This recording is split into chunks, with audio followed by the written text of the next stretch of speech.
What if the city you lived in was more than just a collection of buildings?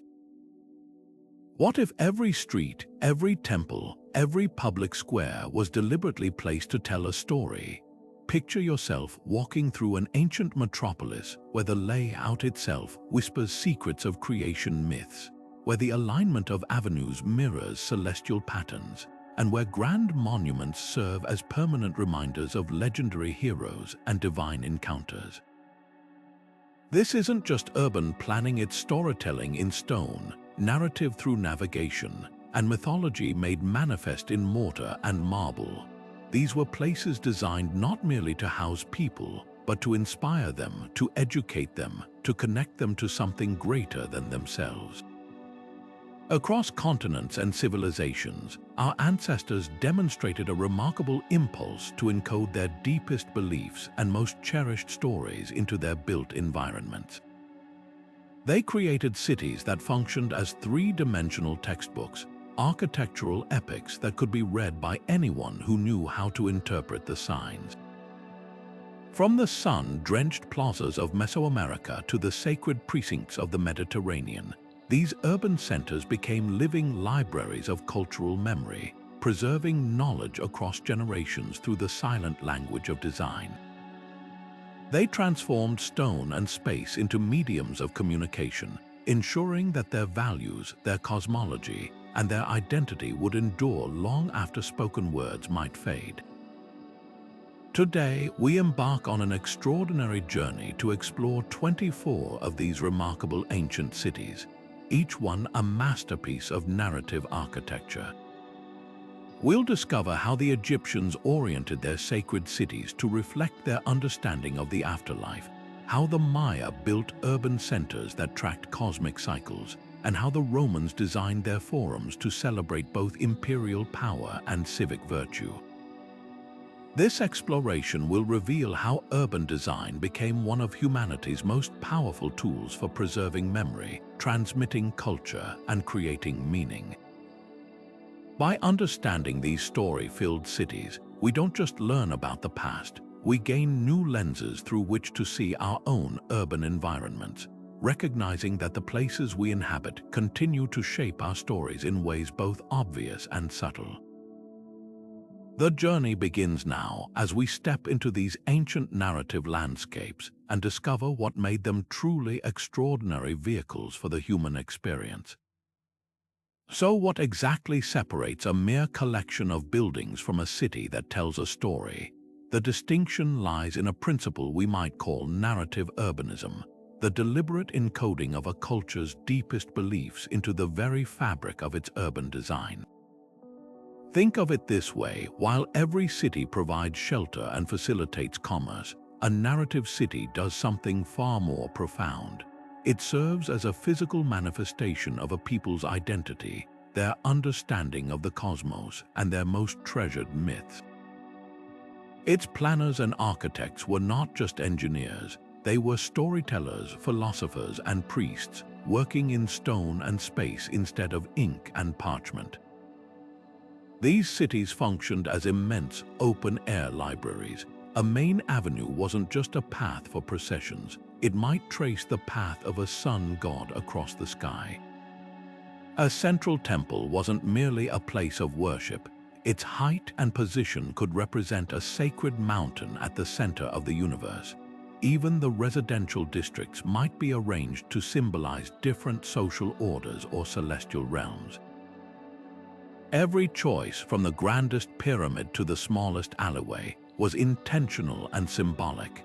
This transforms a simple walk through the city into a reading of a living text, where citizens unconsciously absorb their culture's values and stories simply by going about their daily routines.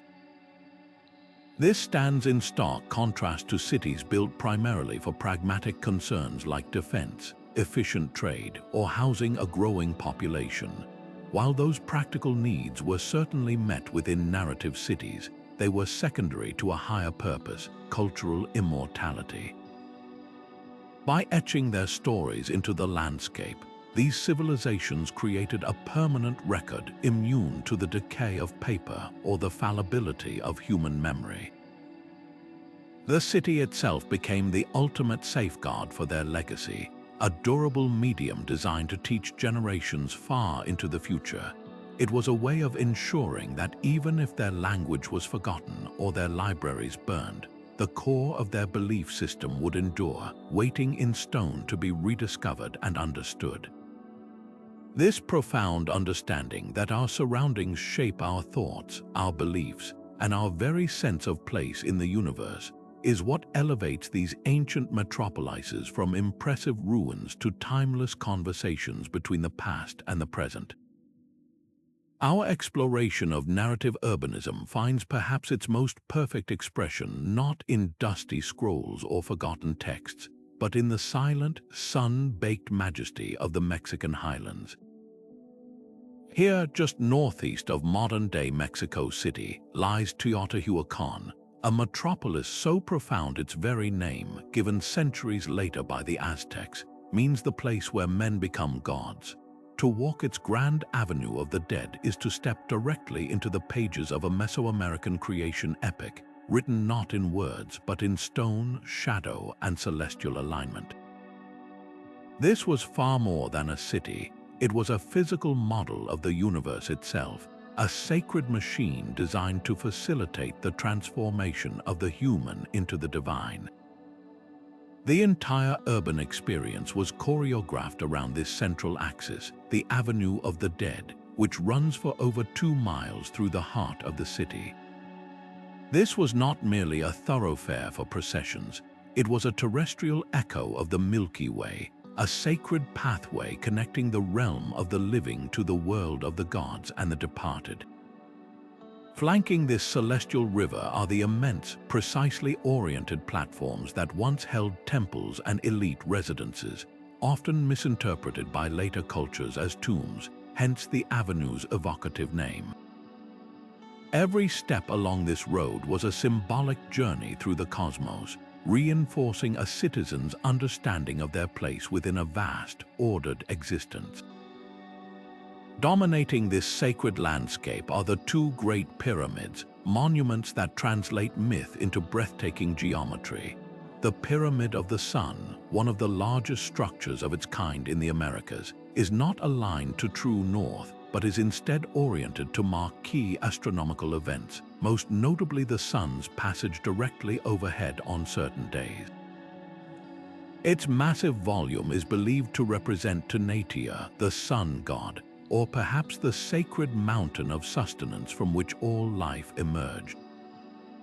Directly to the north, the slightly smaller but more elegantly proportioned Pyramid of the Moon mirrors the contours of the Cerro Gordo mountain behind it, seamlessly blending the man-made with the natural to create a permanent, powerful connection to the earth itself. Together, these structures formed a stage for rituals that reenacted creation, allowing priests, and by extension, the entire community, to participate directly in the maintenance of cosmic order. Yet the storytelling of Teotihuacan was not confined to its grand plazas and monumental architecture.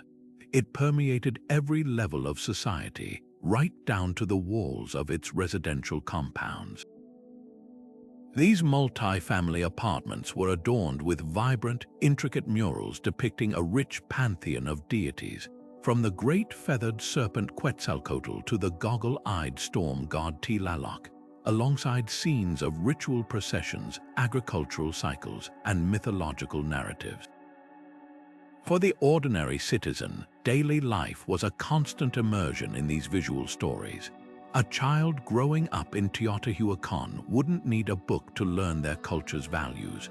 They would absorb them simply by looking at the walls of their home, understanding their role in a society that saw itself as a crucial participant in the drama of the universe. This holistic approach to narrative design, from the macro scale of urban planning down to the micro scale of domestic art, made Teotihuacan a truly immersive experience, a city where one couldn't help but live the story it was built to tell. While the Avenue of the Dead charted a course through a Mesoamerican cosmos, another civilization on the other side of the world was undertaking an equally ambitious project of celestial cartography, this time in sandstone. Journey with us now to the lush jungles of Southeast Asia, where the sprawling complex of Angkor Wat rises from the Cambodian landscape like a stone mountain forged by divine hands. Constructed in the 12th century under the reign of King Suryavarman II, this is not merely a temple but the world's largest religious monument, a breathtakingly ambitious attempt to recreate the entire Hindu universe in a permanent, tangible form. It was designed as a microcosm, a precise architectural model of a spiritual reality that every visitor could literally walk through and experience firsthand. The entire layout is a direct translation of sacred Hindu texts into architectural language. At its heart is the concept of Mount Meru, the mythical axis mundi believed to stand at the very center of all creation, the home of the gods. Angkor Wat's 5 iconic lotus bud towers are this mountain's peaks, with the central tower representing the highest summit where the supreme deity resides.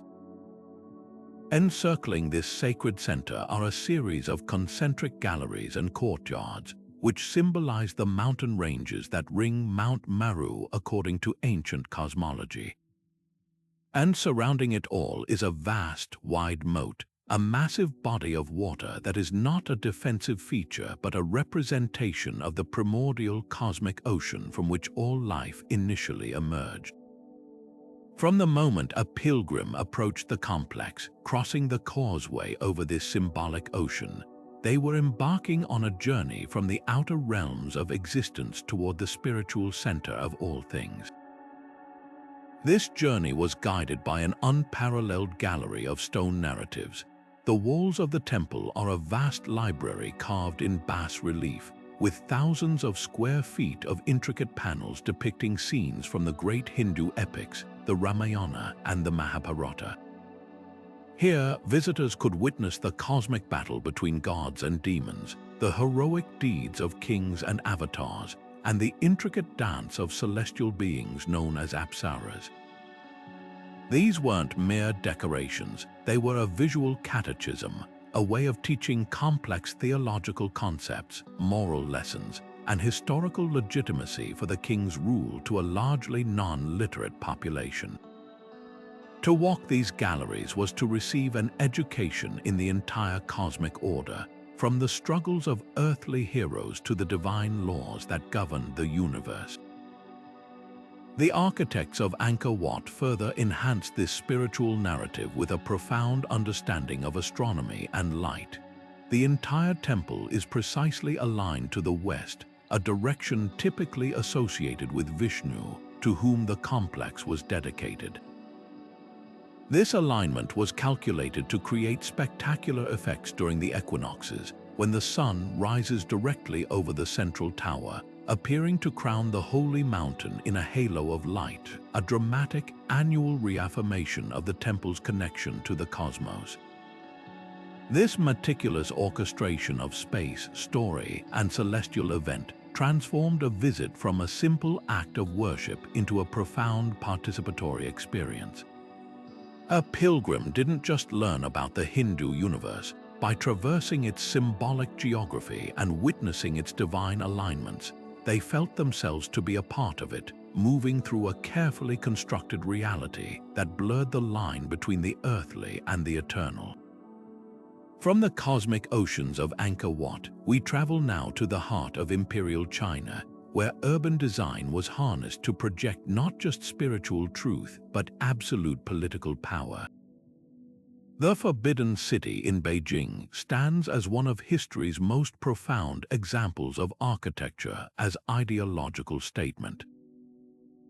Constructed in the early 15th century under the Yongle Emperor of the Ming Dynasty, this sprawling palace complex was far more than a royal residence. It was the meticulously engineered epicenter of the universe, a physical declaration that the Chinese emperor was the solitary link between heaven and earth, the son of heaven himself. Every single element, from its grand axial layout down to the smallest decorative detail, was calculated to reinforce this divine mandate and the Confucian principles that structured all of society. The entire complex is a masterclass in symbolic orientation and hierarchical ordering. Its rigorous north-south axis is the most powerful expression of this intent. This central line does not merely organize the buildings, it is a terrestrial anchor point, a direct celestial conduit aligning the emperor's throne with the pole star, which ancient Chinese astronomers considered the immutable, majestic center of the heavens around which all other stars revolved. This alignment made the emperor the absolute and unchanging pivot of the human world. As one moves from south to north through a series of gates, courtyards, and majestic halls, the experience is one of progressing toward ever-increasing levels of sanctity and power. The public outer courts, where grand ceremonies unfolded, give way to the private inner courts, a transition that physically mirrored the Confucian ideal of a well-ordered universe with the emperor at its vital core. This narrative of cosmic harmony and imperial authority is woven into the very materials of the city. The ubiquitous glazed yellow roof tiles were not an aesthetic choice. The color yellow was reserved exclusively for the emperor, symbolizing his supreme role at the center of the five elements. The number 9, considered the largest and most masculine number, appears everywhere as a symbol of imperial majesty. The most famous example is the 9x9 array of golden studs on the immense gates, 81 in total, because 9 times 9 represents the ultimate zenith of imperial power. Even the mythical creatures lining the roofs are arranged in strict numerical order, with the Hall of Supreme Harmony, the most important building in the complex, boasting a full set of 10, a number unmatched anywhere else. Walking through the Forbidden City was, and still is, to undergo a process of ideological conditioning. The vast, open courtyards are designed to diminish the individual, making visitors feel small before the overwhelming scale of imperial authority. The gradual elevation of the platforms supporting the main halls requires one to literally look up to the emperor, reinforcing the social hierarchy with every step. This was a city designed to tell a story of perfect, unchallengeable order, where every architectural element served as a permanent reminder of one's place within a grand, celestial-approved system. It demonstrated that the most effective stories are those we don't just hear, but those we are made to physically inhabit and experience. If the grand axial symmetry of the Forbidden City represents a singular, top-down vision of order, then ancient Rome offers a fascinating counterpoint, a bustling, chaotic, and deeply layered metropolis where stories of myth, power, and civic life collided and accumulated over centuries. The Eternal City wasn't built on a single master plan but evolved as a living palimpsest, a manuscript written and rewritten by generations, where each emperor, each conquest, and each epoch left its own indelible mark on the urban fabric. To walk through Rome was to traverse a dense historical novel, with every corner, column, and cobblestone offering a new chapter in the epic tale of an empire. The narrative began with the city's very origin, a story so powerfully ingrained in the Roman psyche that it shaped the identity of the place itself.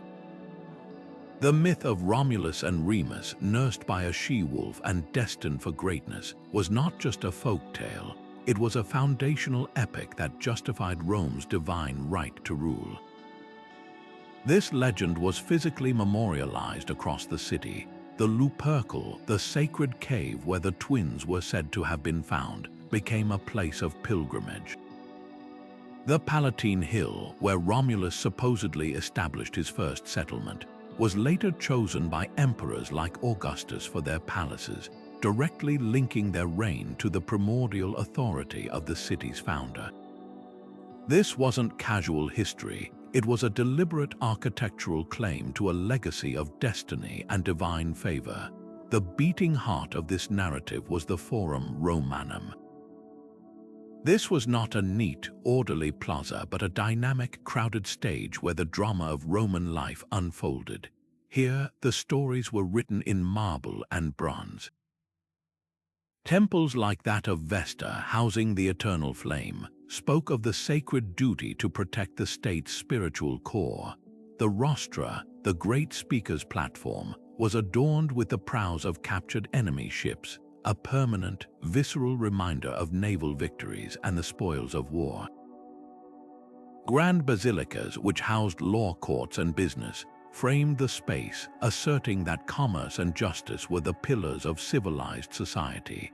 A citizen conducting daily business in the Forum was surrounded on all sides by monuments to gods, heroes, and ancestors, constantly absorbing the values of piety, bravery, and civic duty. Perhaps the most striking examples of Rome's narrative power are the triumphal arches. These were not merely decorative gates, they were the empire's newsreels carved in stone. The Arch of Titus, for instance, vividly depicts the sacking of Jerusalem, showing Roman soldiers carrying off the sacred menorah from the temple. This was a powerful piece of political propaganda designed to immortalize a military victory, demonstrate the favor of the gods, and warn other potential adversaries of Rome's invincible might. Similarly, the massive Arch of Constantine, erected much later, was strategically decorated with recycled sculptures from monuments to earlier, good emperors, a blatant effort to craft a narrative that connected Constantine's rule to a glorious past and legitimized his rather controversial rise to power. Beyond grand monuments, even Rome's practical infrastructure told a story of identity and values.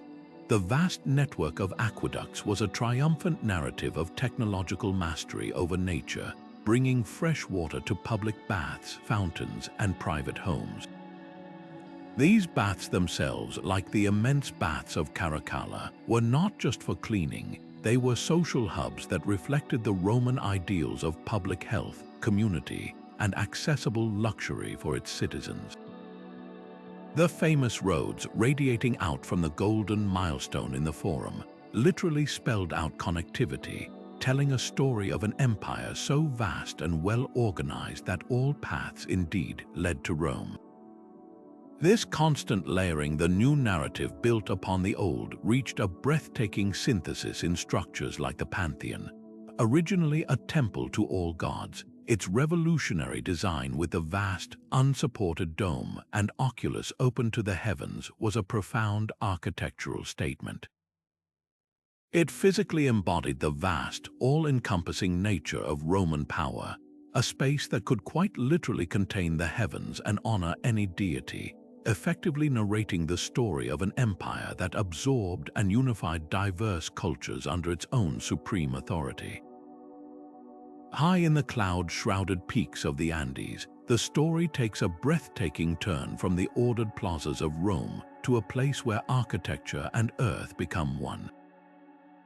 Machu Picchu is not a city imposed upon a mountain. It is a city born from it, a sacred sanctuary where every stone, pathway, and structure was meticulously placed to engage in a profound conversation with the natural world. Built in the 15th century at the command of the Inca ruler Pachacuti, this was not a fortress or a bustling capital, but a spiritual retreat and a celestial observatory of unparalleled sophistication. Its story is not told through grand reliefs or inscribed tablets, but through its very relationship to the surrounding landscape, a physical embodiment of the Inca belief that the divine resided in the mountains, the sun, and the water.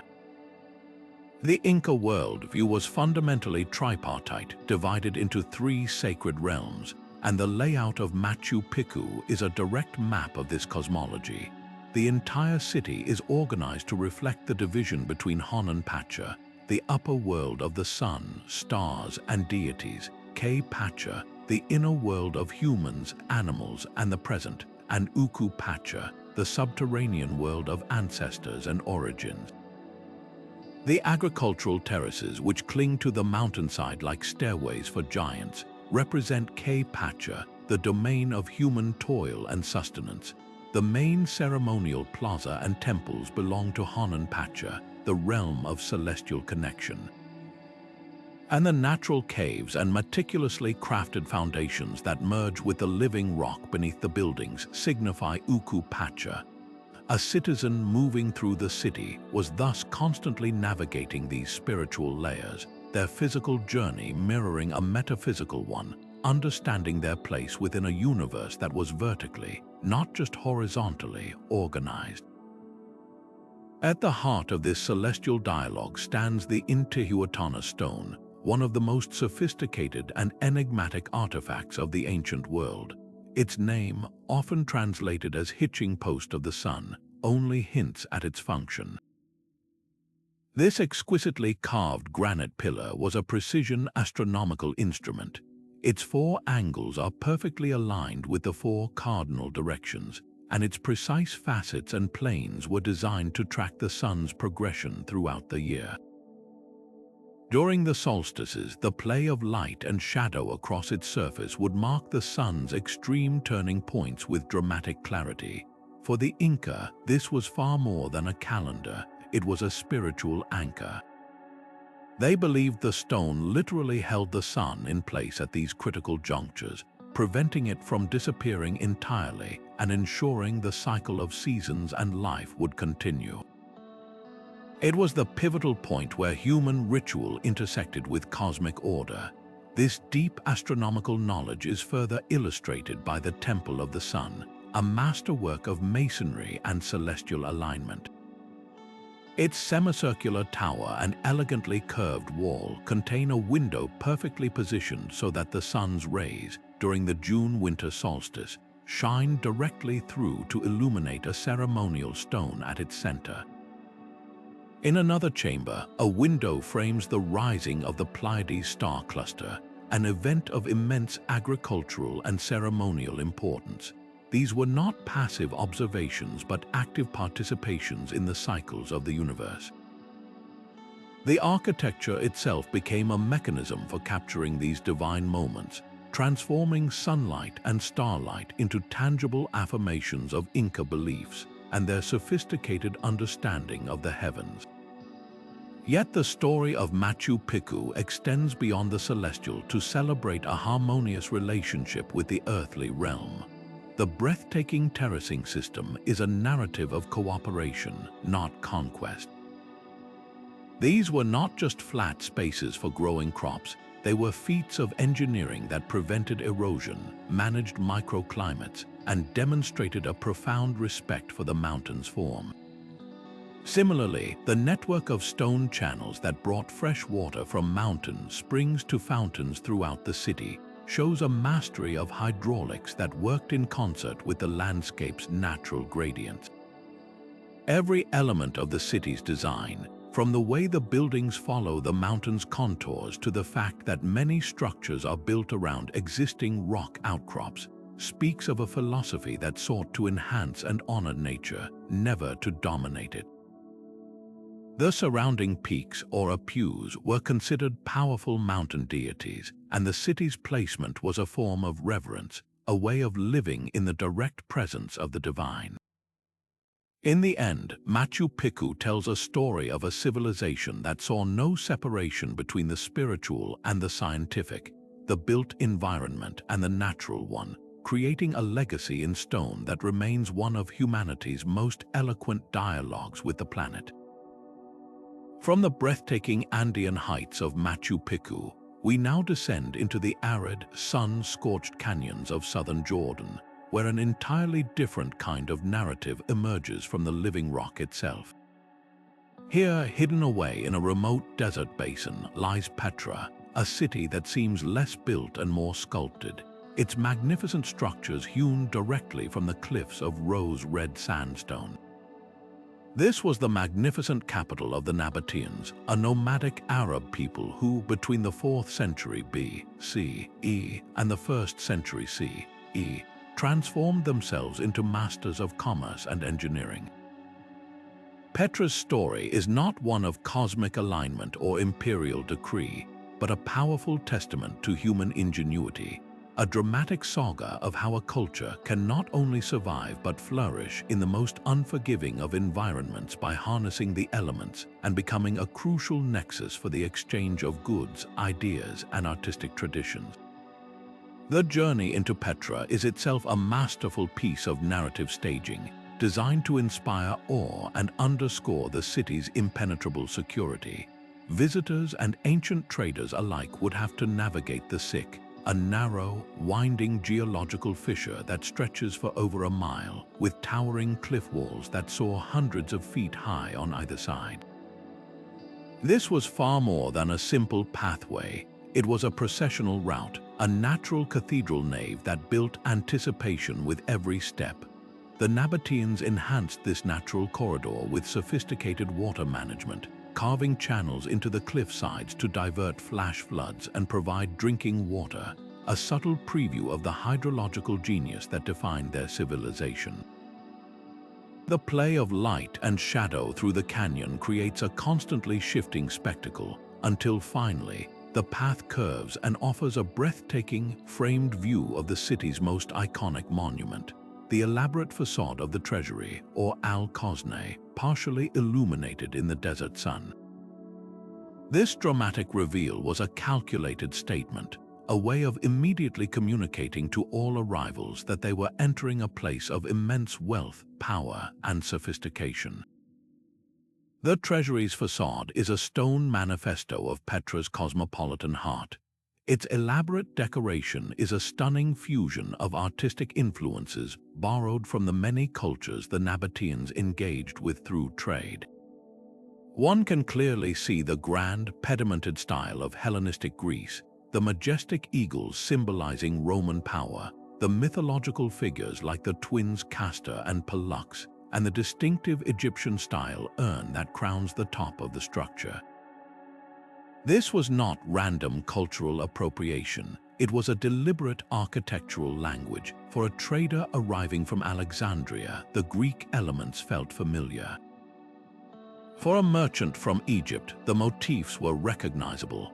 The Nabateans were visually proclaiming their identity as sophisticated intermediaries, a people who could navigate and respect multiple worlds, and in doing so, they created a unique artistic vocabulary that was entirely their own. This cultural synthesis is repeated throughout the city in the hundreds of other tombs, temples, and funerary monuments carved into the multi-hued sandstone cliffs, each one telling a story of the individual wealth and status of its owner, and collectively painting a picture of a vibrant, diverse, and immensely prosperous society.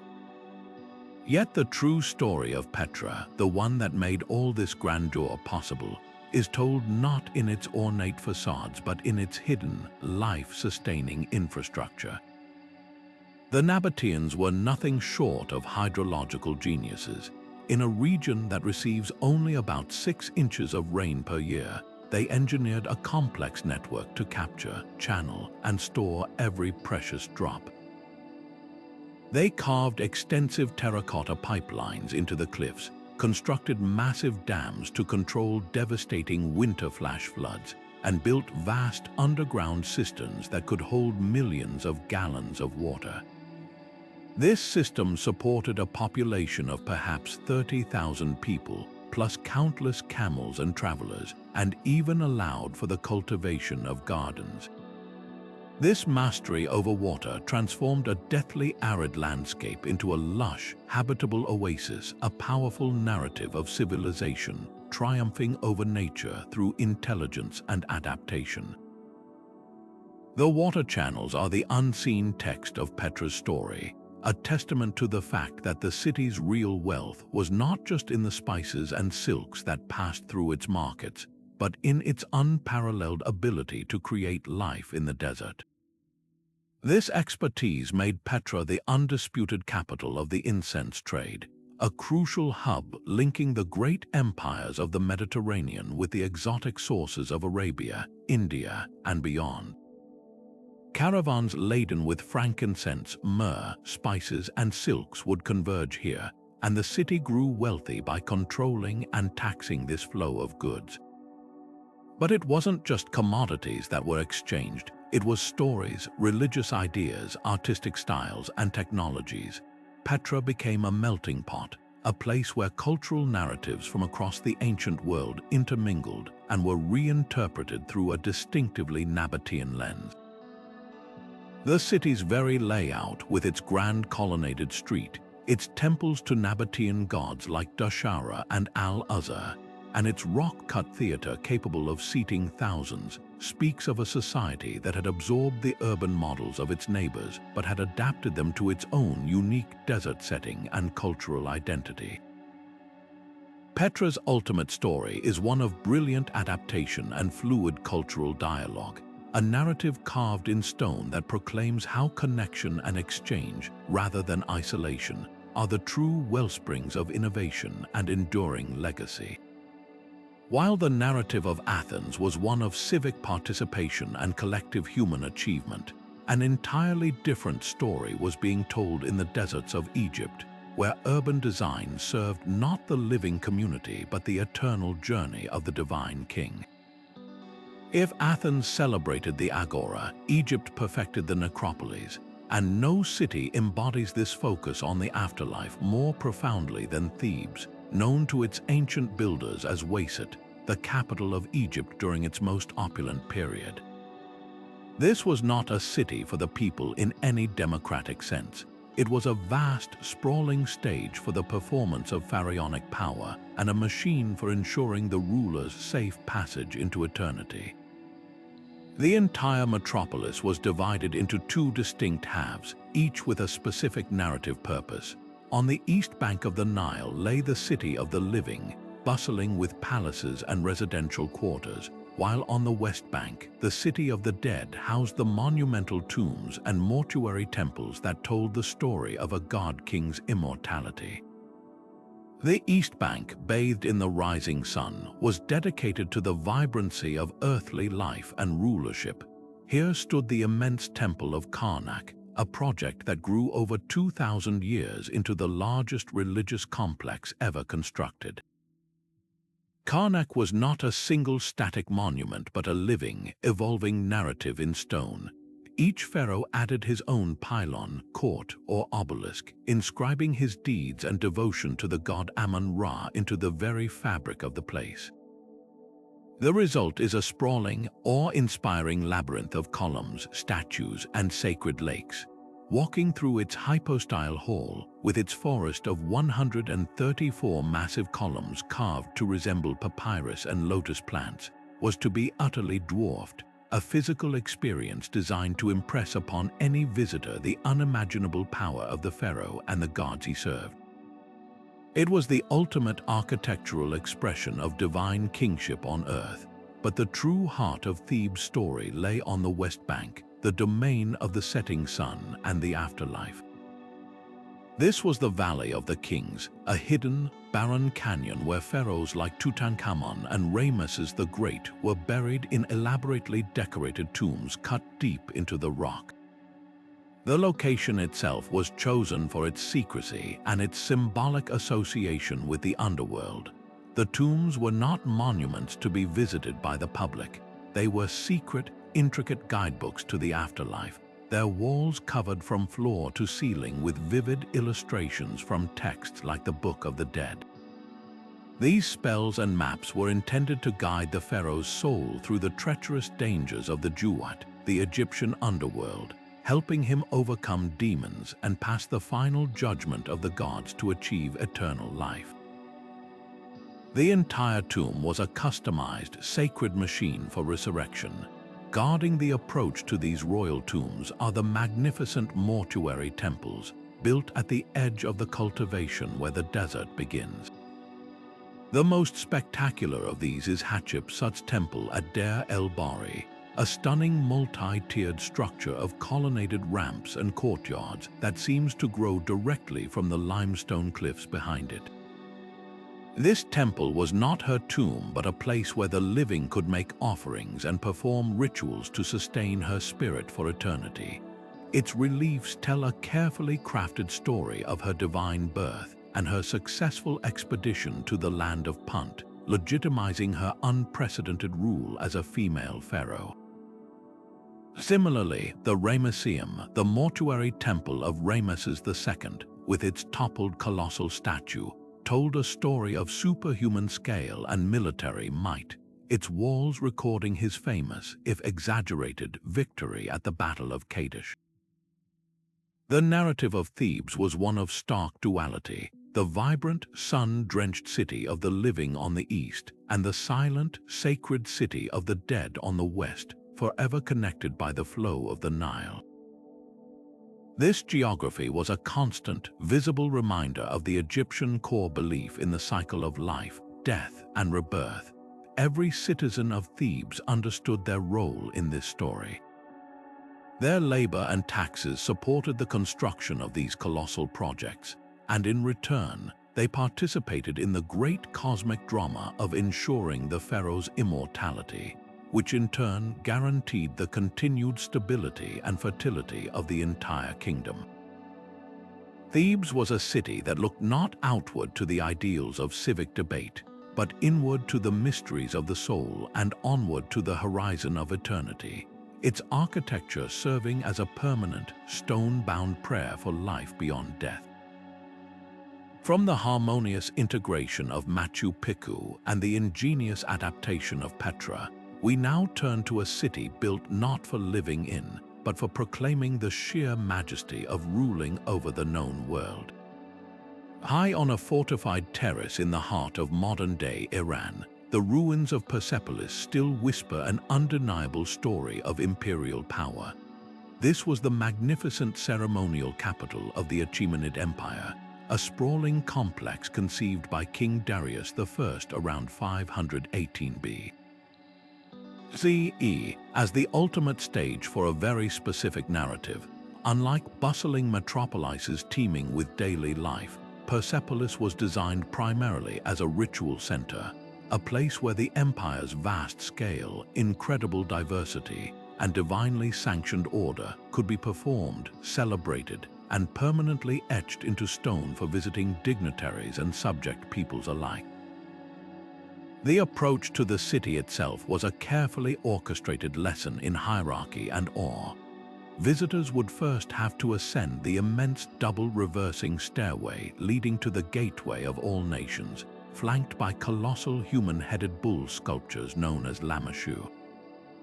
These guardian figures were a direct architectural import from Mesopotamian tradition, but their presence here was a deliberate statement. They signaled that the cultural achievements of conquered civilizations were now absorbed into the greater Persian whole, serving and protecting the new imperial center. Passing through this gate, one entered a vast, open plaza dominated by the most iconic structure of all, the Apadana, or the Grand Audience Hall of the King. Supported by 72 elaborately decorated columns soaring 60 feet high, this hall could host thousands of guests for lavish receptions. Its purpose was to overwhelm, to make even the most proud foreign ambassador feel humbled by the scale of the power that could command such a space into existence. Yet the true genius of Persepolis's storytelling lies not in its monumental scale, but in the intricate and deliberate detail of its relief sculptures. The staircases leading to the Apadana are lined with hundreds of carved figures, creating a frozen procession that is one of the ancient world's most powerful political statements. Here we see not scenes of conquest or battle, but of peaceful, orderly tribute. Delegation after delegation from the empire's 23 satrapies or provinces are depicted bringing gifts characteristic of their homeland. There are Ethiopians with exotic animals, Babylonians with ornate vessels, Armenians leading horses, and Indians bringing bags of treasure. Each group is shown in their distinct native dress and hairstyles, a remarkable celebration of cultural diversity. But this diversity is always framed within a strict hierarchy, all processions moving orderly toward the central figure of the king, who is shown receiving them from his throne. The message is clear: the Achaemenid Empire is a benevolent, unifying force that brings together the entire known world in a harmonious and prosperous network, all thanks to the wise and powerful rule of the great king. This theme of benevolent cosmic order is reinforced by the very fabric of the architecture. The column capitals throughout the complex are masterpieces of symbolic art, carved into the forms of back-to-back bulls, griffins, or lions. These were not mere decoration. In ancient Near Eastern symbolism, such creatures represented divine power and protection. They served as symbolic guardians of the royal space, their strength literally supporting the roof over the king's head, implying that the entire cosmic order upheld his reign. The city's layout and orientation were also deeply symbolic. Key structures were aligned to the rising sun during the spring equinox, the beginning of the Persian New Year, a festival called Nowruz. This celestial connection tied the king's earthly authority directly to the eternal, predictable cycles of the heavens, presenting his rule as a natural and divinely approved part of the universal order. Finally, the narrative of boundless prosperity was made terrifyingly tangible in the famed treasury of Persepolis. Described in ancient sources and confirmed by archaeological evidence, this vast complex of rooms stored the physical wealth of the empire: gold and silver coinage, precious metal vessels, textiles, and weapons offered as tribute. This was not a hidden hoard but a calculated display. For subject nations, seeing the scale of this wealth was a reminder of the empire's overwhelming economic power. For the king and his court, it was the ultimate proof of the system's success, the tangible result of the peaceful, orderly tribute so beautifully depicted on the Apadana stairs. In the end, every element of Persepolis, from the guardian bulls to the processional reliefs to the alignment of its gates, worked in concert to tell a single, cohesive story: that the Achaemenid emperor was the rightful, benevolent, and divinely supported ruler of a vast, diverse, and unimaginably prosperous world empire, a universal order made manifest in limestone and mortar. If Thebes looked inward to the mysteries of the soul and Persepolis outward to the spectacle of imperial power, then our ninth city represents a breathtaking synthesis of both impulses, a place where heaven and earth, the sacred and the secular, were woven into a single, enduring urban tapestry. Rising at the strategic crossroads of Europe and Asia, Constantinople, the magnificent capital of the Eastern Roman and later Byzantine Empire, was engineered to tell a story of divine mandate and unbroken imperial tradition. Founded by Emperor Constantine the Great in the year 330, this new Rome was not merely a city.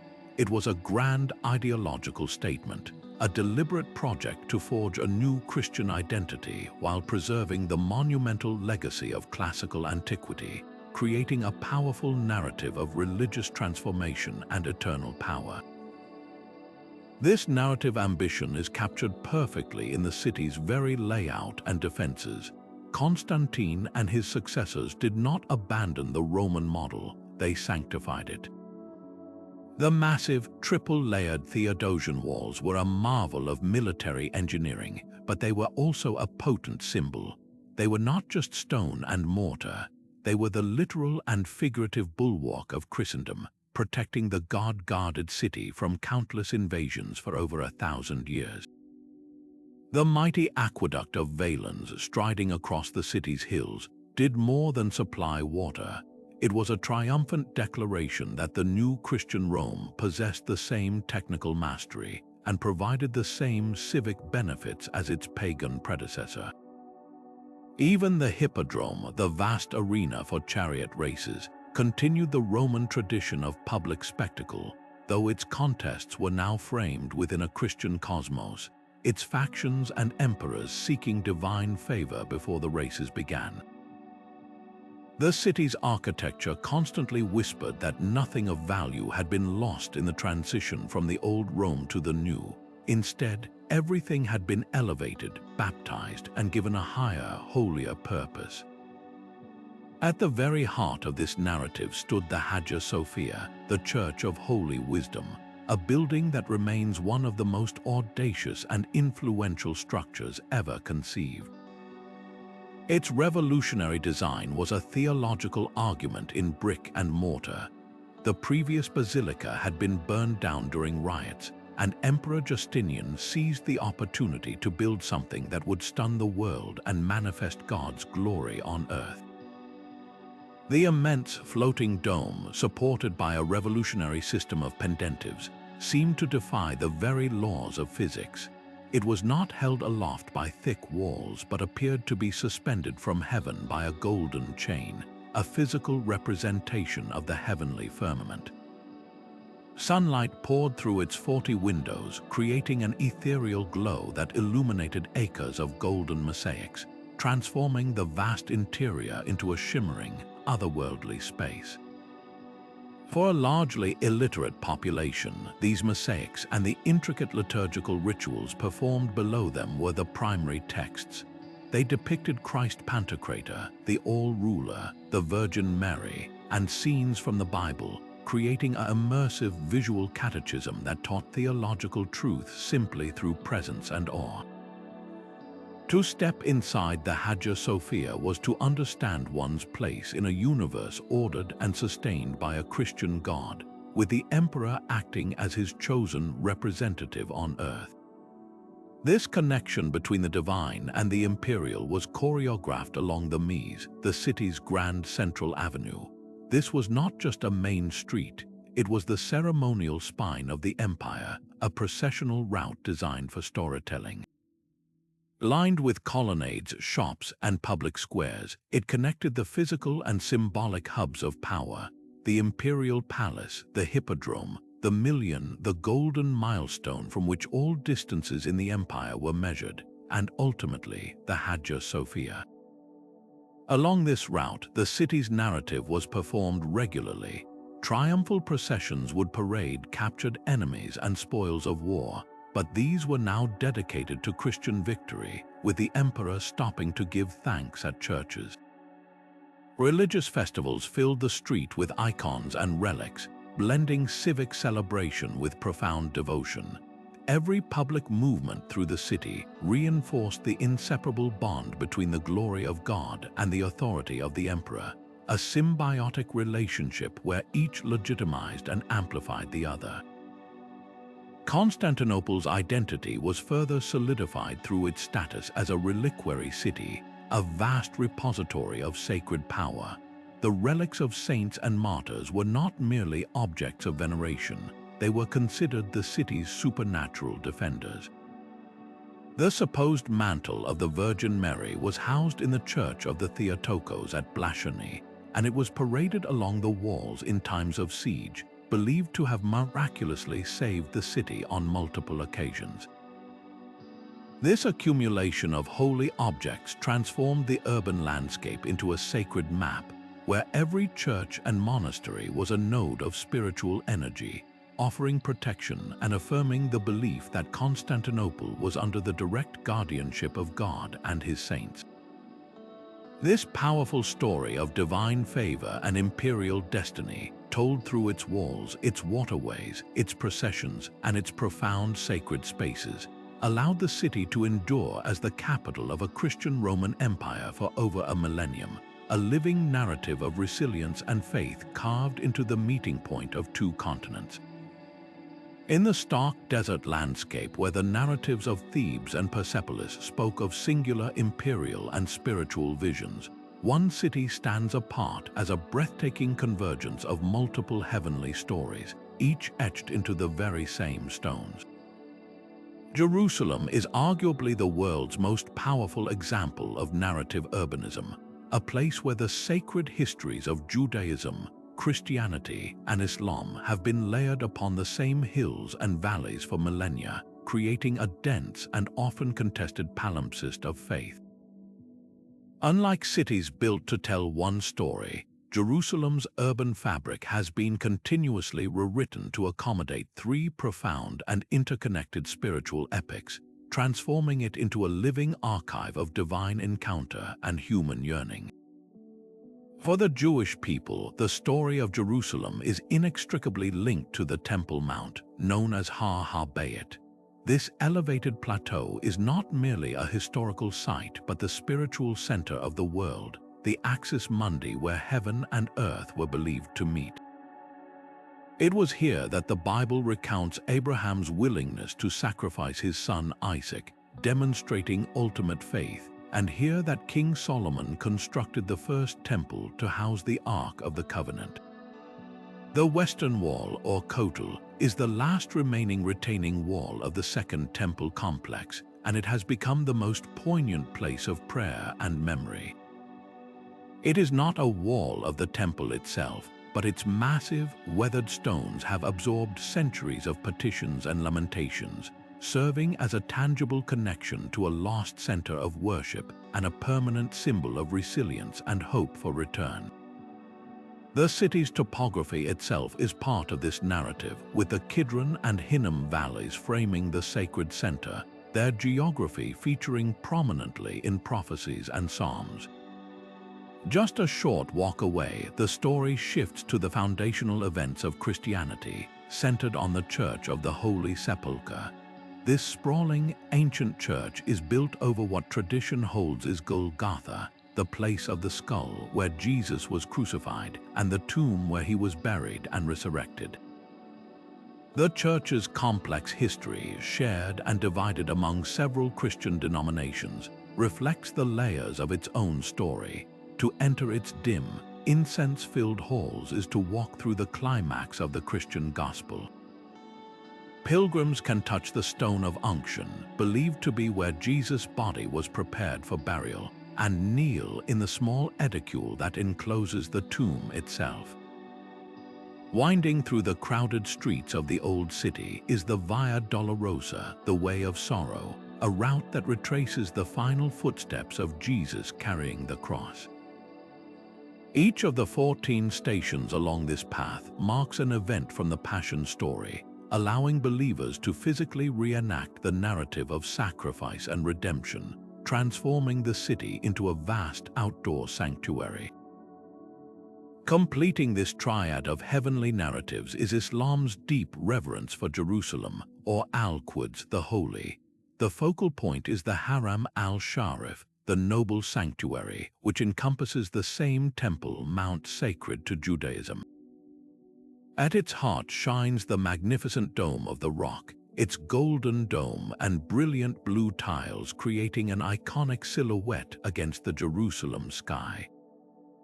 Built in the late 7th century, the dome does not enclose a mosque but shelters the sacred rock from which Muslims believe the Prophet Muhammad ascended to heaven during the Isra and Miraj, the night journey. This event, mentioned in the Quran, inextricably linked Jerusalem with Mecca and Medina as one of Islam's 3 holiest cities.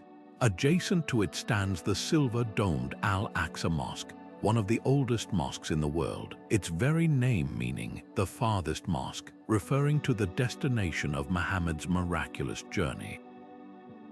For Muslims, this entire precinct is a place of profound sanctity, a testament to the continuity of the prophetic tradition. What makes Jerusalem's narrative so unique is how these 3 stories share not just the same city, but often the very same geographical features. The Gihon Spring, for instance, was the vital water source for the ancient Jebusite and Israelite city, making settlement possible and featuring in stories of King David's conquest. It is also known as the Fountain of the Virgin in Christian tradition, associated with Mary, and is respected in Islam for its life-giving properties. This overlapping sacred geography has resulted in an urban fabric that has been shaped, destroyed, rebuilt, and argued over for thousands of years.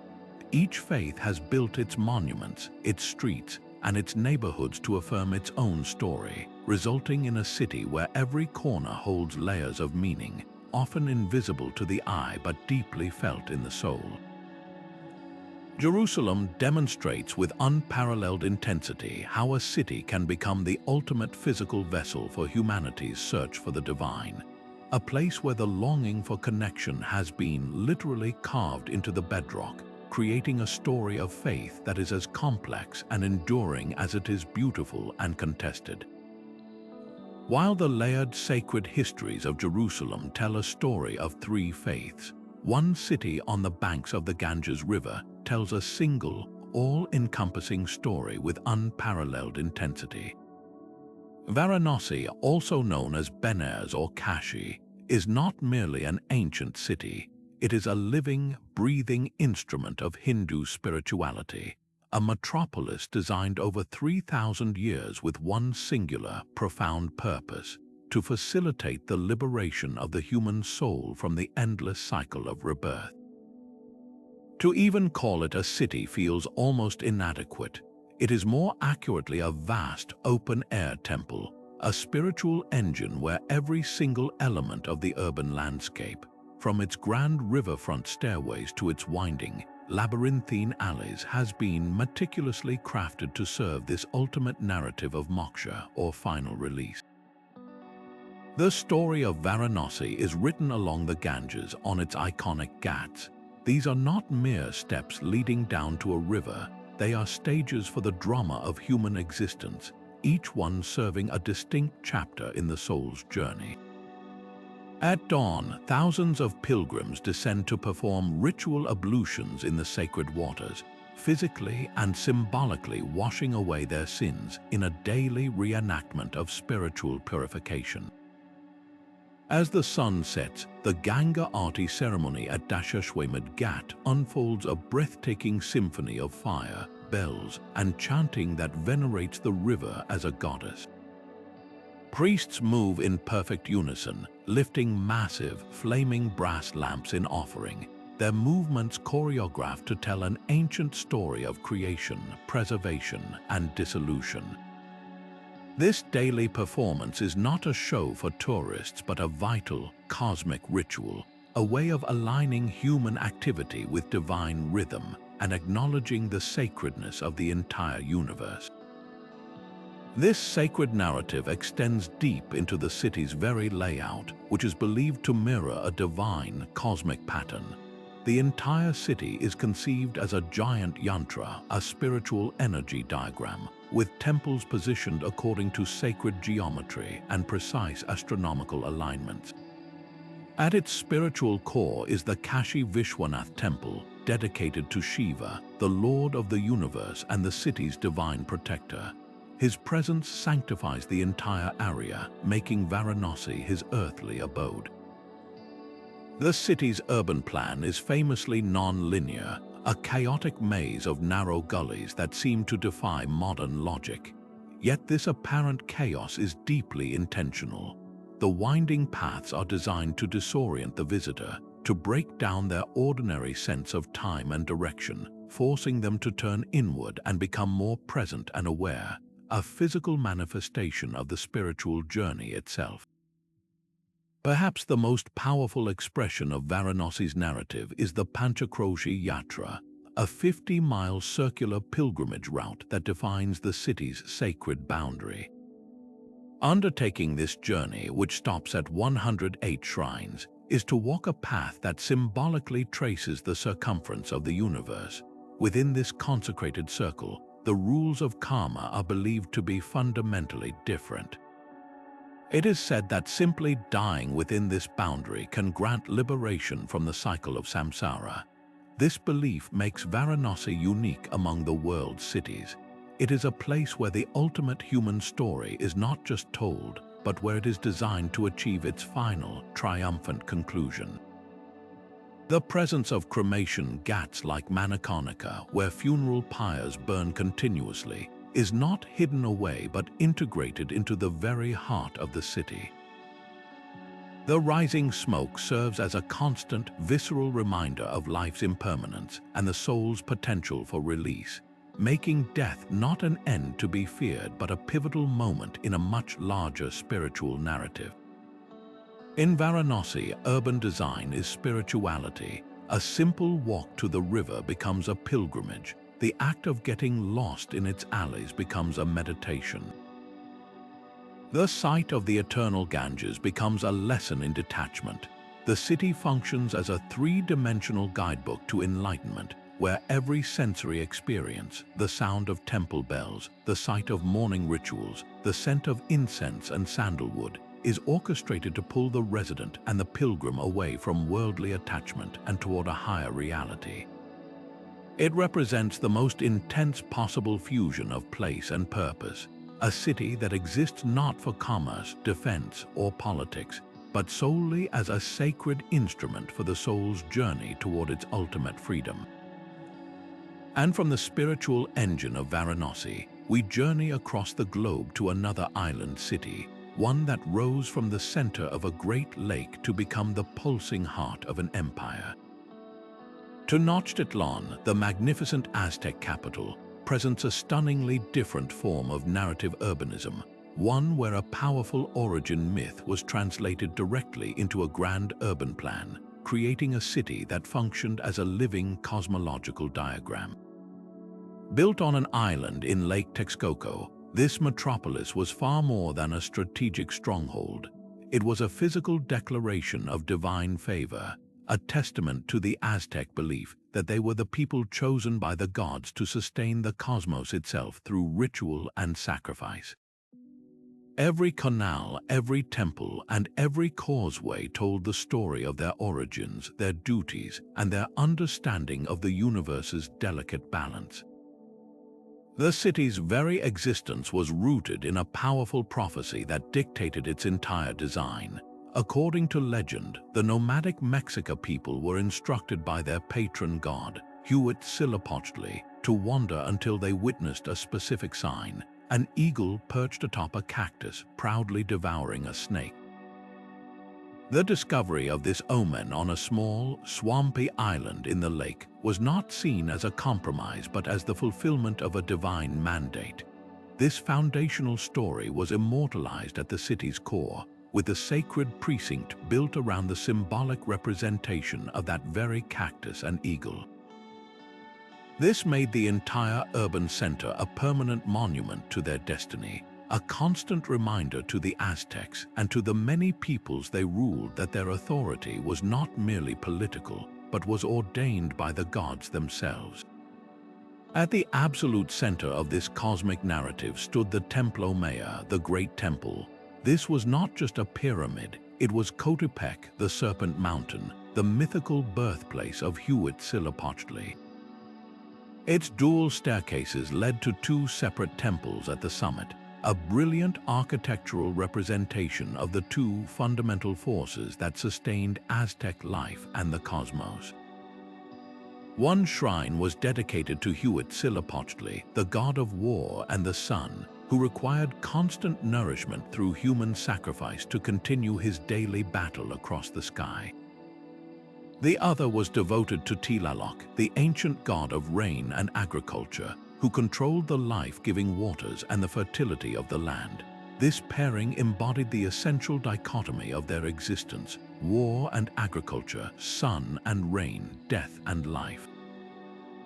The temple's repeated expansions, each new layer encasing the old, were like chapters added to a sacred text, each construction phase amplifying its power and reinforcing the city's role as the axis mundi, the pivotal center of the world. The city's layout radiated from this sacred center with precise, symbolic intention. 4 great causeways extended from the island to the mainland, running directly along the 4 cardinal directions. These were not merely functional bridges for trade and transportation. They physically divided Tenochtitlan into 4 great quarters, a direct reflection of the Aztec conception of the universe, which was also divided into 4 directions, each with its own associated gods, colors, and cosmic attributes. This design meant that any resident moving through the city was constantly navigating a symbolic map of the cosmos, their daily commute an unconscious reinforcement of their place within a carefully ordered spiritual and physical reality. Even the Aztecs' remarkable adaptation to their aquatic environment was woven into this cosmological story. The extensive network of canals that crisscrossed the city, often compared to Venice, served as transportation arteries, but they also echoed the primordial waters of creation. The Chinampas, the incredibly fertile artificial islands often called floating gardens, were feats of agricultural engineering that fed a population numbering in the hundreds of thousands. Yet they were more than just farms. Their ordered, rectangular plots, separated by canals, created a grid pattern that mirrored the ordered universe, a man-made landscape that replicated the divine harmony the Aztecs sought to maintain. In Tenochtitlan, the pragmatic and the sacred were inseparable. A farmer tending his crops on a Chinampa was not just growing food, he was participating in a ritual that sustained the world, his labor an echo of the god's own work. This holistic integration of myth, urban planning, and daily life made Tenochtitlan one of history's most comprehensive and powerful examples of a city designed not just for living, but for meaning-making, a place where the human and divine narratives were inextricably linked. From the cosmic diagram of Tenochtitlan, we travel high into the Andes to a city that served as the literal and spiritual center of the largest empire in the Americas. Cusco, the navel of the Inca world, presents a masterclass in symbolic urban design, where the entire city was engineered to embody a living, breathing cosmology. Unlike many ancient capitals that grew organically over time, Cusco was deliberately planned as a physical manifestation of Inca origin myths, social order, and their profound connection to the natural and divine worlds. To walk its streets was to navigate a three-dimensional map of Inca belief, where every stone, spring, and structure held meaning and told a story of divine right and cosmic harmony. This profound narrative begins with the city's very foundation. According to Inca legend, the first emperor, Manco Capac, was directed by the sun god Inti to journey until his golden staff, the Tapak Yori, sank completely into the earth, signaling a place of immense fertility and sacred power. This miraculous event occurred in the valley of Cusco, instantly sanctifying the location as the destined heart of their civilization. This was not merely a convenient spot for a settlement, it was a divine selection, making the city itself proof of the Incas' ordained right to rule. The incredibly fertile soil confirmed by the sinking staff became the bedrock upon which they built an empire, with Cusco as its unchallengeable center. This foundational story was so central to their identity that it was continually reinforced through ritual and the very layout of the urban space, ensuring every citizen understood they lived at the spot where heaven had touched earth. The most spectacular expression of this symbolic design was the city's layout in the shape of a puma, the most powerful and sacred animal in the Andes. This was no casual resemblance but a deliberate, large-scale geoglyph whose form could be fully appreciated from the surrounding hills. The mighty fortress temple of Sacsayhuaman, with its zigzagging walls of colossal, precisely fitted stones, formed the jagged teeth and head of the great cat, forever watching over the city. The confluence of the Tulumayo and Safi rivers was channeled and straightened to outline the puma's body, with the central plaza, Hokepota, positioned at the precise spot that would represent the animal's heart. This was the absolute core of not just the city, but the entire empire. The residential districts and great palaces of the nobility filled out the rest of the form.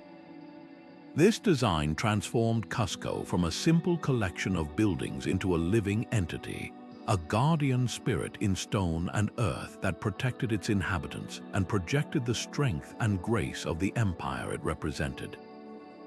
Radiating from this sacred heart was an invisible yet profoundly organized system that mapped the entire cosmos onto the surrounding landscape. This was the SEC system, a complex network of hundreds of imaginary sight lines that functioned as a spiritual and social GPS. These lines connected the central temple, the Coricancha, to hundreds of huacas or sacred places scattered throughout the valley. A huaca could be a natural spring, an unusual rock formation, a cave, or a man-made shrine, any feature believed to hold spiritual power. Each sect line was maintained by a specific royal lineage, who were responsible for performing ceremonies at the huacas along their designated path at specific times of the year. This system did more than just organize ritual. It created a vast celestial calendar, synchronizing the agricultural cycle and religious festivals with the movements of the sun, moon, and stars. It was a way of binding the entire valley with all its natural and man-made features into a single, coordinated mechanism for maintaining Aini, or sacred reciprocity, with the gods. At the convergence of all these sect lines stood the Coricancha, the Temple of the Sun, the most sacred site in the empire. To the Inca, this was the literal center of the world. Its legendary stonework, assembled without mortar yet fitted so tightly a razor blade cannot slip between the joints, was more than just architectural genius. It was a form of devotion, a way of creating a permanent, indestructible connection to the earth itself. The temple's interiors were a breathtaking spectacle of devotion, with entire walls sheathed in heavy gold plate. The main temple housed a massive golden disc representing Inti, the sun god, positioned to catch the first rays of dawn. Surrounding chambers were dedicated to other deities like the moon, stars, thunder, and the rainbow, each adorned with precious metals and textiles.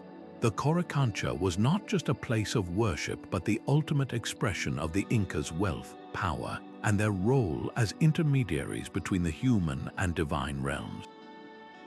Gardens within its courtyard featured life-sized sculptures of plants, animals, and people crafted from solid gold and silver, a stunning representation of the empire's bounty and a microcosm of the world the Inca were divinely tasked to steward. This concept of Cusco as the central point from which all else emanated was made physically tangible in the empire's division into 4 quarters or sayas. These 4 regions, Chinchaysuyu to the northwest, Antisuyu to the northeast, Kuntisuyu to the southwest, and Quilasuyu to the southeast, all met at the central plaza of Cusco. This organization meant the city was the administrative, spiritual, and geographic navel of Tehuantinsuyu, the land of the 4 quarters. The entire road system, a massive network of highways spanning 25,000 miles, was designed with Cusco as its hub, physically connecting the farthest reaches of the empire to its symbolic heart. This design ensured that whether one was in a distant province or walking the streets of the capital, the narrative was unmistakable. All power, all order, and all divine favor flowed from this single sacred point. Cusco was more than a capital. It was the anchor of the cosmos, a city where myth was made manifest in urban form, and where every aspect of life was a participation in a grand, divinely ordained story of order and empire. From the sacred navel of the Inca world, we venture now to the legendary plains of Mesopotamia, to a city whose very name has become synonymous with grandeur, ambition, and a towering human pride that sought to reach the heavens. Babylon stands apart in our journey as a masterwork of narrative urbanism, designed not just for its citizens, but for the entire known world. This was a city engineered to proclaim a singular, overwhelming message, that it was the absolute, divinely ordained center of the universe, and that its king was the indispensable link between the chaotic forces of nature and the perfect order of civilization. Every brick, every gate, and every towering structure was a piece of political propaganda, a declaration of cosmic truth written in mud brick and dazzling blue glaze. The city's most breathtaking entrance was the Ishtar Gate, a monument so magnificent it was considered one of the 7 wonders of the ancient world. This was not merely a defensive entry point, but the beginning of a sacred processional way, a stage set for the most important religious festival of the year. The gate itself was a profound symbolic statement, faced with a sea of lapis lazuli blue glazed bricks, a color so vibrant and costly it was associated with the divine. Covering these walls were hundreds of reliefs of two sacred animals, the Mus letter 1 E2 Bus U, a dragon-like creature sacred to the city's patron god Marduk, and the Rimi, a powerful bull associated with the weather god Adad. These were not decorative choices, they were a legion of divine protectors, a permanent army of glazed mythological guardians announcing that anyone passing through this gate was leaving the ordinary world and entering a space under the direct protection of the gods. To walk the processional way, lined with walls featuring over 100 golden lions symbolic of the goddess Ishtar, was to be immersed in a narrative of invincible divine power, all channeled through the authority of the Babylonian king. Towering over the city's skyline was the true heart of its cosmological story, the great ziggurat known as Etemenanke, meaning the foundation of heaven and earth. This massive, stepped pyramid temple was almost certainly the inspiration for the biblical Tower of Babel, a structure so audacious it was said to have angered God. For the Babylonians, however, it was the opposite. It was the very pivot of the universe. It was not an affront to the gods but a sacred connector, a man-made mountain that linked the earthly realm with the heavenly abode of Marduk. Its 7 tiers, painted in different colors representing the known planets, were a physical model of the cosmos. Priests would ascend its heights to perform rituals that maintained the delicate balance between chaos and order, ensuring the sun would rise, the seasons would turn, and the rivers would flow. The ziggurat was the ultimate symbol of Babylon's worldview, that their city was the axis mundi, the central point around which all creation revolved, and that their rituals were essential for the continued functioning of the world itself. This entire urban narrative was orchestrated to celebrate the supremacy of Marduk and, by direct extension, the king who served as his chief priest and earthly representative. The king was not just a ruler, he was the mediator between gods and humans. His primary duty was to please Marduk, and in return, the god would grant him the power to maintain order and prosperity. This symbiotic relationship was acted out annually during the New Year festival, Akitu, when the king would enter the Esagila temple, Marduk's sanctuary at the ziggurat's base, and undergo a ritual where he was stripped of his regalia, slapped in the face, and then reinstated. This ceremony humbled the king before the god, reinforcing the narrative that all power flowed from the divine, and that the king's authority was legitimate only so long as he upheld his sacred duties. The city's immense double walls, famously wide enough for a chariot to turn around on top, were not just for defense. They were a physical manifestation of Marduk's protection and the king's role as the guardian of this divinely protected space. Even the legend of the Hanging Gardens, whether historical reality or powerful propaganda, fits perfectly into this narrative framework, described by later Greek historians as a terraced garden paradise built by a king to comfort his homesick wife. The gardens represented the ultimate demonstration of royal power. If they existed, they would have been a breathtaking feat of engineering, with complex irrigation systems lifting water to great heights to sustain an artificial mountain of lush, foreign vegetation. This was the power to reverse nature itself, to create a cool, green Eden in the middle of a hot, arid plain. It was the ultimate symbol of the king's ability to impose order on chaos and to create a paradise on earth, mirroring the divine order he was tasked with upholding. Babylon's story, told through its gates, its towers, and its walls, was one of a civilization that believed it had unlocked the secrets of cosmic order, and built its triumphant, glorious proof right there on the banks of the Euphrates.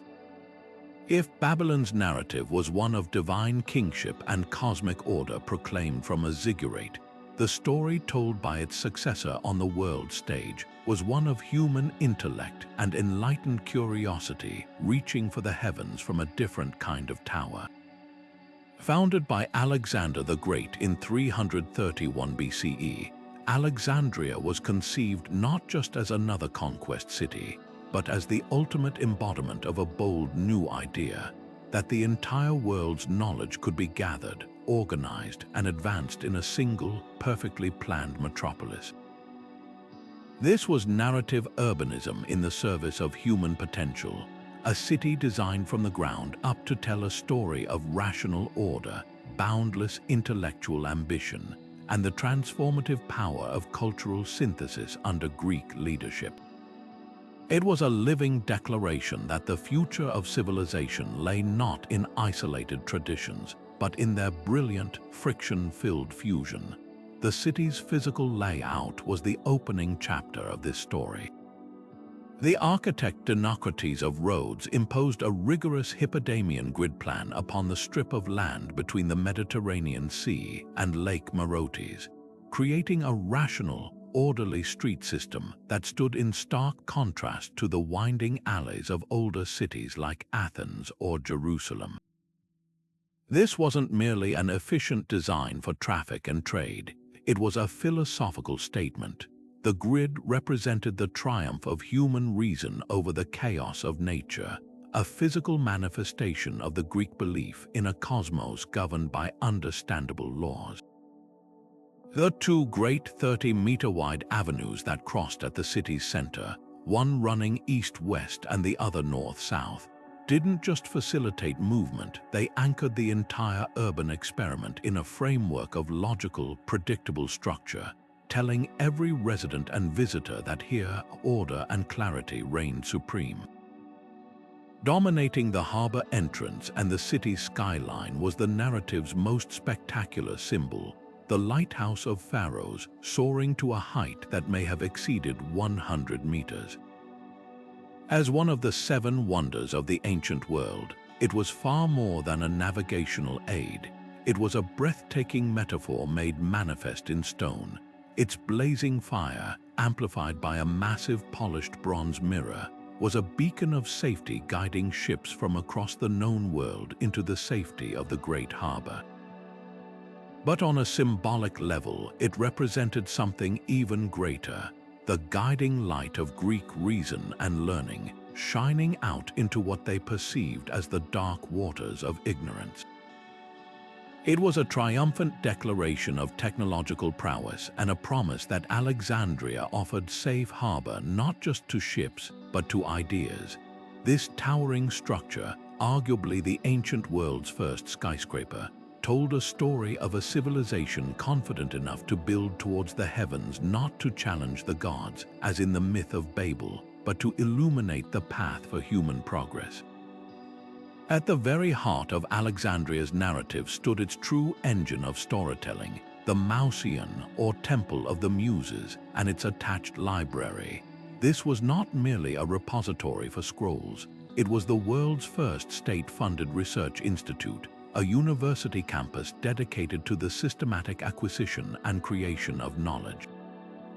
The Ptolemies, the Greek dynasty that ruled Alexandria, pursued a policy of aggressive intellectual collection, reportedly authorizing the seizure of every scroll from every ship that docked in their harbor, copying them for the library and returning the copies while keeping the originals.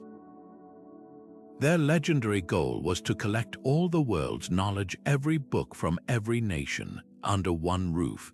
Scholars were lured from across the Mediterranean and given stipends, room, board, and access to this unparalleled collection to do nothing but think, debate, and write. In its halls, Euclid systematized geometry, Aristarchus proposed a heliocentric model of the solar system, and Eratosthenes calculated the circumference of the Earth with astonishing accuracy. The library and Mausoleum were the city's narrative core, proclaiming that the highest purpose of power was not just conquest, but the patronage of discovery. This grand intellectual project was anchored by a powerful physical and spiritual anchor, the Sema, the magnificent tomb of Alexander the Great himself. His body, hijacked during its journey back to Macedonia and entombed in a golden sarcophagus in the city's center, became the ultimate relic and pilgrimage site. His presence sanctified the entire urban endeavor, directly linking the city's identity as a center of Hellenistic culture to the mythical stature of its founder. For a visiting diplomat, general, or scholar, paying respects at the Sema was a potent reminder that they were walking in a city born from the vision of a man who had literally changed the map of the world. It reinforced the narrative that Alexandria was the true heir to Alexander's dream of merging East and West into a unified, enlightened whole, a dream now being realized not through military campaigns, but through the peaceful conquest of ignorance. The city's daily life was a vibrant performance of this cultural synthesis.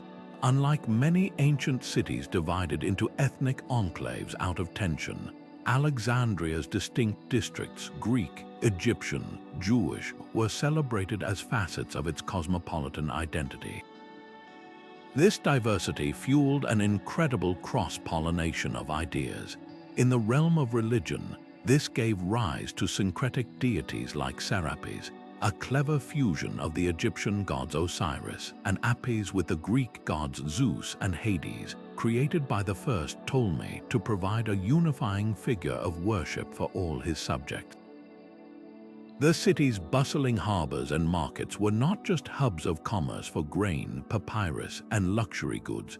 They were exchange points for philosophies, scientific concepts, and artistic styles. A Greek philosopher could debate with an Egyptian priest about the nature of the soul, while a Jewish scholar like Philo attempted to reconcile Greek philosophy with Hebrew scripture. Alexandria told a story where identity was not a zero-sum game, but an additive process, arguing that one could be a citizen of the world without sacrificing one's own heritage. It was a grand, messy, and ultimately hopeful urban narrative about the possibility of a shared human future built on the pillars of reason, curiosity, and mutual exchange, a story whose abrupt and tragic ending only amplifies its powerful resonance for our own interconnected world. While the scholars of Alexandria looked to the stars from the halls of a library, the Maya of Chichen Itza carved their celestial knowledge directly into the heart of their city, transforming stone and shadow into a breathtakingly precise instrument for tracking time and communing with the gods. Rising from the flat Yucatan jungle, this magnificent metropolis was far more than a political capital. It was a grand, three-dimensional expression of the Maya cosmos, a place where the movements of the heavens were not merely observed but were physically enacted through architecture, ritual, and a profound understanding of the sacred cycles that governed existence. Every structure, from the towering pyramids to the sprawling ball courts, served a dual purpose. It was both a functional building and a chapter in an ongoing celestial narrative written in stone. The undisputed centerpiece of this cosmic story is El Castillo, the grand pyramid dedicated to the feathered serpent deity Kukulkan. At first glance, its 4 stairways with 91 steps each, totaling 364, plus the one final step to the temple at the summit, create a stunningly elegant representation of the 365-day solar year. But this mathematical precision was merely the foundation for a far more spectacular phenomenon. During the spring and autumn equinoxes, as the sun sets, a mesmerizing play of light and shadow unfolds along the northern staircase. The step terraces cast a series of triangular shadows that connect to the stone serpent heads at the base, creating the undulating illusion of a massive serpent slithering down from the temple to the earth. This was not a coincidence. It was an architectural miracle, a carefully calculated event that represented the literal descent of Kukulkan to bless the soil, bring the rains, and fertilize the land for the coming growing season. The entire city would witness this event, a powerful annual reaffirmation that their rulers and priests could harness the cosmos itself, bridging the gap between the celestial and the terrestrial in a display of divine engineering. This deep astronomical knowledge extended far beyond the solar cycle to the intricate movements of the planets, most notably Venus. The Maya viewed Venus not as a benign evening star, but as a powerful and often malevolent entity whose movements directly influenced warfare and the fate of kings. To track its complex path, they constructed the Caracol, a unique cylindrical tower perched on a broad platform that stands out amidst the city's rectilinear architecture. Its name, meaning snail, comes from the spiral staircase inside, but its true genius lies in its narrow, strategically placed slit windows. These apertures are not randomly oriented. They align precisely with the extreme northern and southern positions of Venus on the horizon, as well as with the sun's setting positions at the summer and winter solstices. The Caracol functioned as a sophisticated observatory, allowing priests to make the precise observations necessary for their elaborate calendars and to determine the most auspicious or inauspicious times for initiating military campaigns based on the planet's position. This building demonstrates that for the Maya, astronomy was not abstract science. It was a vital, practical tool for statecraft and survival, deeply woven into the decisions of daily life. Yet the celestial drama was not confined to observation. It was physically reenacted in the city's most awe-inspiring space, the Great Ball Court. This immense eye-shaped arena, the largest known in all of Mesoamerica, is flanked by high, sloped walls carved with intricate reliefs. These carvings tell a story that is both a sporting event and a foundational myth. They depict two teams engaged in the ritual ball game, with the captain of the winning team holding the decapitated head of the losing captain. This grisly outcome echoes the Maya creation myth, the Popol Vuh, in which heroic twin brothers journey to the underworld, defeat the lords of death in a ball game, and ultimately achieve apotheosis, with one brother becoming the sun and the other Venus. The ball game was therefore a reenactment of this cosmic battle between life and death, light and darkness, order and chaos. The court itself, with its stone rings set high on the walls, became a tangible portal to the underworld, and the outcome of the game was believed to have direct consequences for the community's prosperity, ensuring the sun would continue its journey and the cycles of nature would persist. This profound connection between the earthly and the divine was further anchored by the city's most fearsome natural feature, the immense sacred cenote. This deep, natural sinkhole with its dark green waters was not a source of drinking water but a gateway to the realm of the rain god, Chok. Into its depths, the Maya offered precious objects of gold, jade, and carved incense, as well as human sacrifices, to petition the god for life-giving rain. Archaeological dredging has confirmed these practices, uncovering a wealth of artifacts and the remains of individuals, often young men and women, who were offered to the gods. The cenote integrated the untamed power of the natural landscape directly into the urban plan, reminding everyone that despite their incredible architectural and scientific achievements, human survival ultimately depended on the favor of the gods and the capricious elements they controlled. Chichen Itza stands as a monumental testament to a civilization that saw no division between the rational and the spiritual, where the precise tracking of Venus was an act of devotion and a ball game was a matter of cosmic consequence, creating a city that was truly a dialogue between earth and sky. From the meticulously planned grid of Alexandria and the celestial observatory of Chichen Itza, we now journey to a different kind of narrative space, one that challenges our very definition of a city. On the windswept Salisbury Plain in England, Neolithic peoples created not a dense urban center, but a sprawling ceremonial landscape where the very earth itself became the medium for a profound and enduring story. While Stonehenge is its most famous landmark, this entire area functioned as a vast ritual city, an interconnected complex of monuments, pathways, and natural features designed not for daily habitation, but for periodic, powerful experiences that connected communities to the cosmos, to their ancestors, and to the deep cycles of nature. This narrative begins with the journey itself. The main processional route, known as the Avenue, is a key to understanding the entire site's purpose. This carefully constructed pathway, marked by parallel banks and ditches, connects Stonehenge directly to the River Avon nearly 2 miles away. This was not a simple road, it was a sacred corridor, a physical representation of a spiritual passage.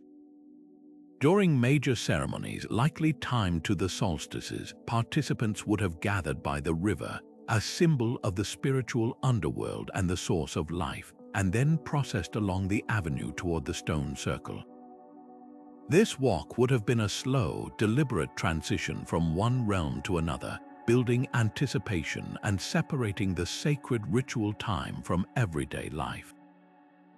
The final approach to Stonehenge is designed so that the monument remains hidden until the very last moment, when the crest of a gentle rise reveals it in its full majesty, creating a breathtaking reveal that must have been a profound emotional and spiritual climax to the journey. Within this ritual city, different monuments served as distinct chapters in a larger story.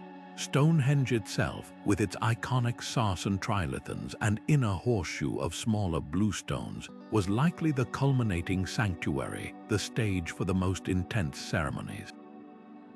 But it was far from alone.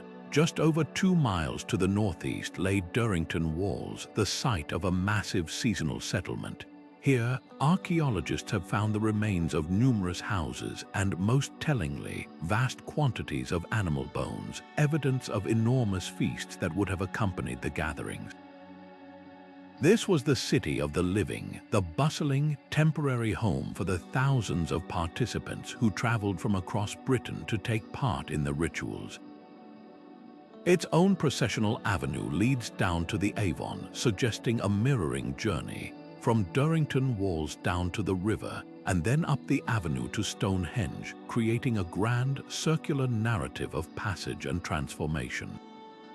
Adding further layers to this sacred geography were other sites like Woodhenge, a contemporary monument consisting of 6 concentric ovals of timber posts, which may have represented the realm of the living in contrast to Stonehenge's permanent stone circle of the ancestors.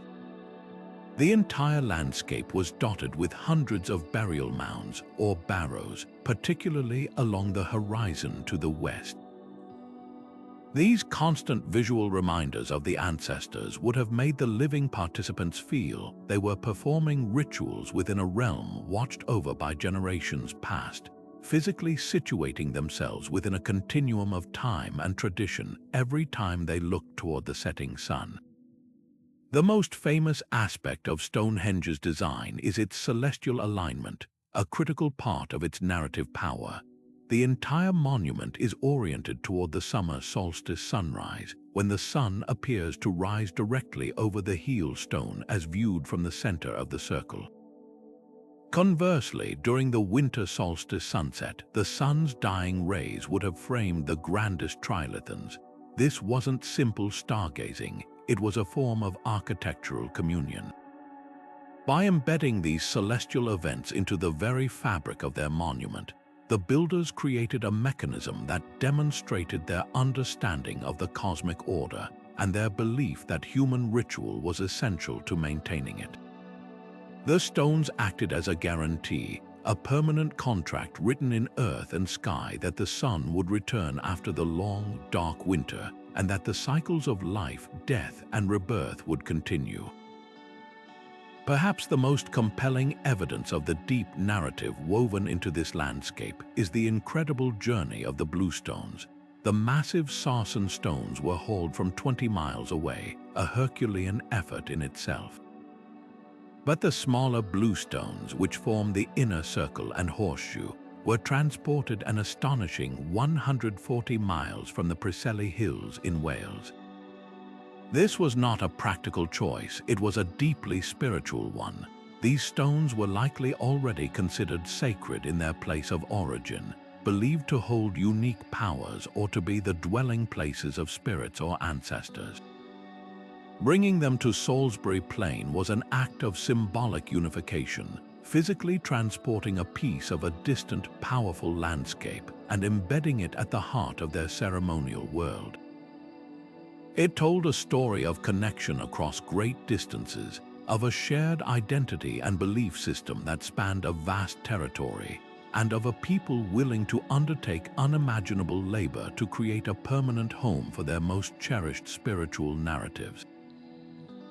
In this vast ritual city, every step along the avenue, every alignment with the solstice sun, and every stone placed with immense effort combined to create a story in the landscape, a story about humanity's place in a vast, mysterious, and beautifully ordered universe. In stark contrast to the celestial drama of Chichen Itza and the imperial proclamation of Persepolis, the ancient city of Mohenjo-Daro whispers a different kind of story, one not of gods and kings, but of remarkable order, breathtaking practicality, and a profound, enduring mystery. Flourishing around 2500 BCE in what is now Pakistan, this metropolis of the Indus Valley civilization presents a narrative of urbanism so advanced and so strangely uniform that it continues to challenge our very definitions of ancient society. Its story is not carved in reliefs or inscribed on monuments, but is instead encoded in the silent, sober language of brickwork, hydraulics, and a meticulously planned grid, a puzzle whose key remains locked away in a script we still cannot read. Walking through Mohenjo-Daro would have been an experience of stunning regularity and civic foresight. The city was laid out on a precise grid plan, with wide, straight main streets running north-south and east-west, intersecting to create large, rectangular city blocks. This was urban planning on a scale and with a rigor that would not be seen again for millennia. Even more astonishing was the standardization. The mud bricks used in construction were fired to a consistent, durable quality and came in a standardized ratio, with 2 sets of dimensions used throughout the entire city and across the wider civilization.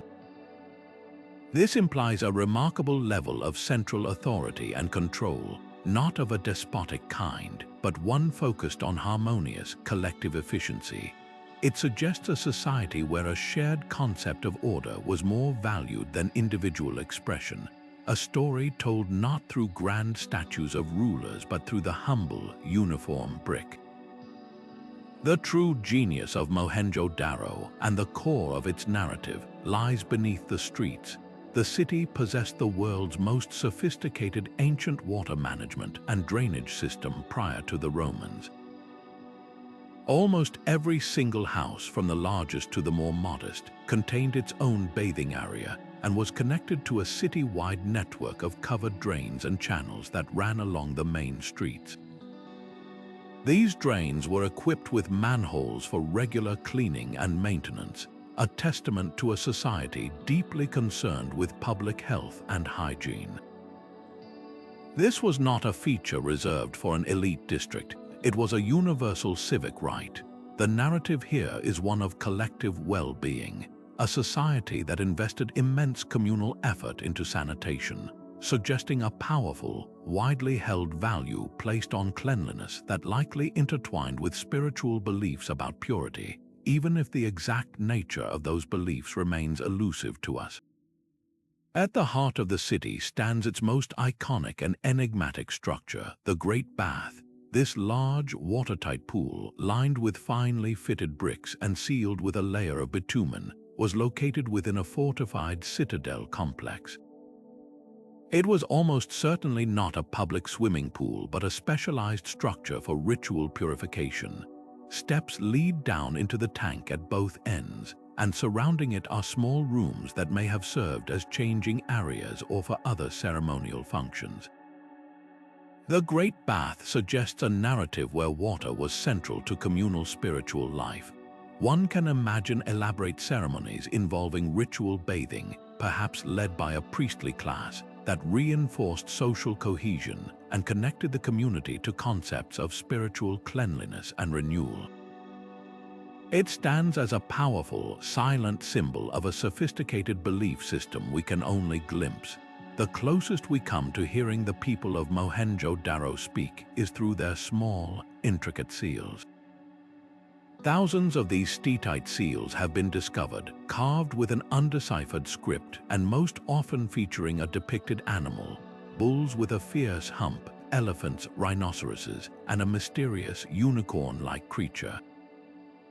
Many also show what appear to be narrative scenes, perhaps of deities or mythological events, including a striking figure seated in a yogic posture, surrounded by animals that scholars have dubbed a proto-Shiva. These seals were likely used for marking ownership of trade goods, but they are also miniature canvases of a lost worldview. They hint at a rich tapestry of stories, a pantheon of symbols and possibly deities that were deeply understood by every citizen.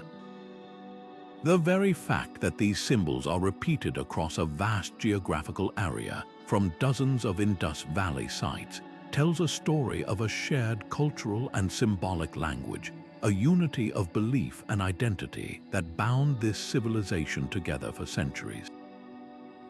Perhaps the most compelling and puzzling part of Mohenjo-Daro's story is what is conspicuously absent.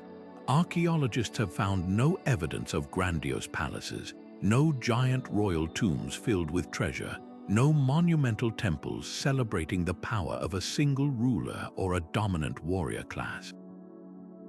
There are large structures like the presumed granary and the citadel itself, which indicate central administration, but not the aggrandizement of an individual. The residential architecture, while showing some variation in size, does not display the extreme wealth disparity seen in other contemporary civilizations. This paints a picture of a society that may have been governed by a priestly or merchant oligarchy, one that valued stability, trade, and civic order above the glorification of a single monarch. Their narrative seems to be one of community, efficiency, and a harmonious relationship with their environment, a story told through perfect brickwork and clean running water, rather than conquered enemies and deified kings.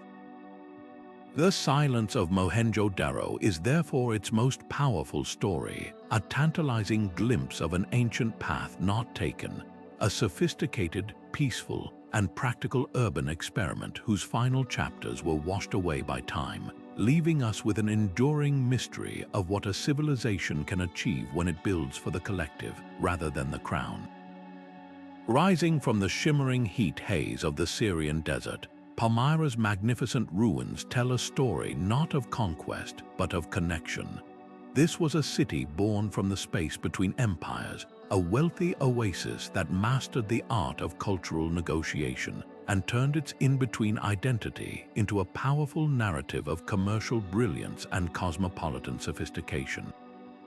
Unlike capitals built by imperial decree, Palmyra's grandeur was funded by the caravan trade, and its unique architecture became a visual language designed to communicate with every traveler, trader, and power broker who passed through its gates.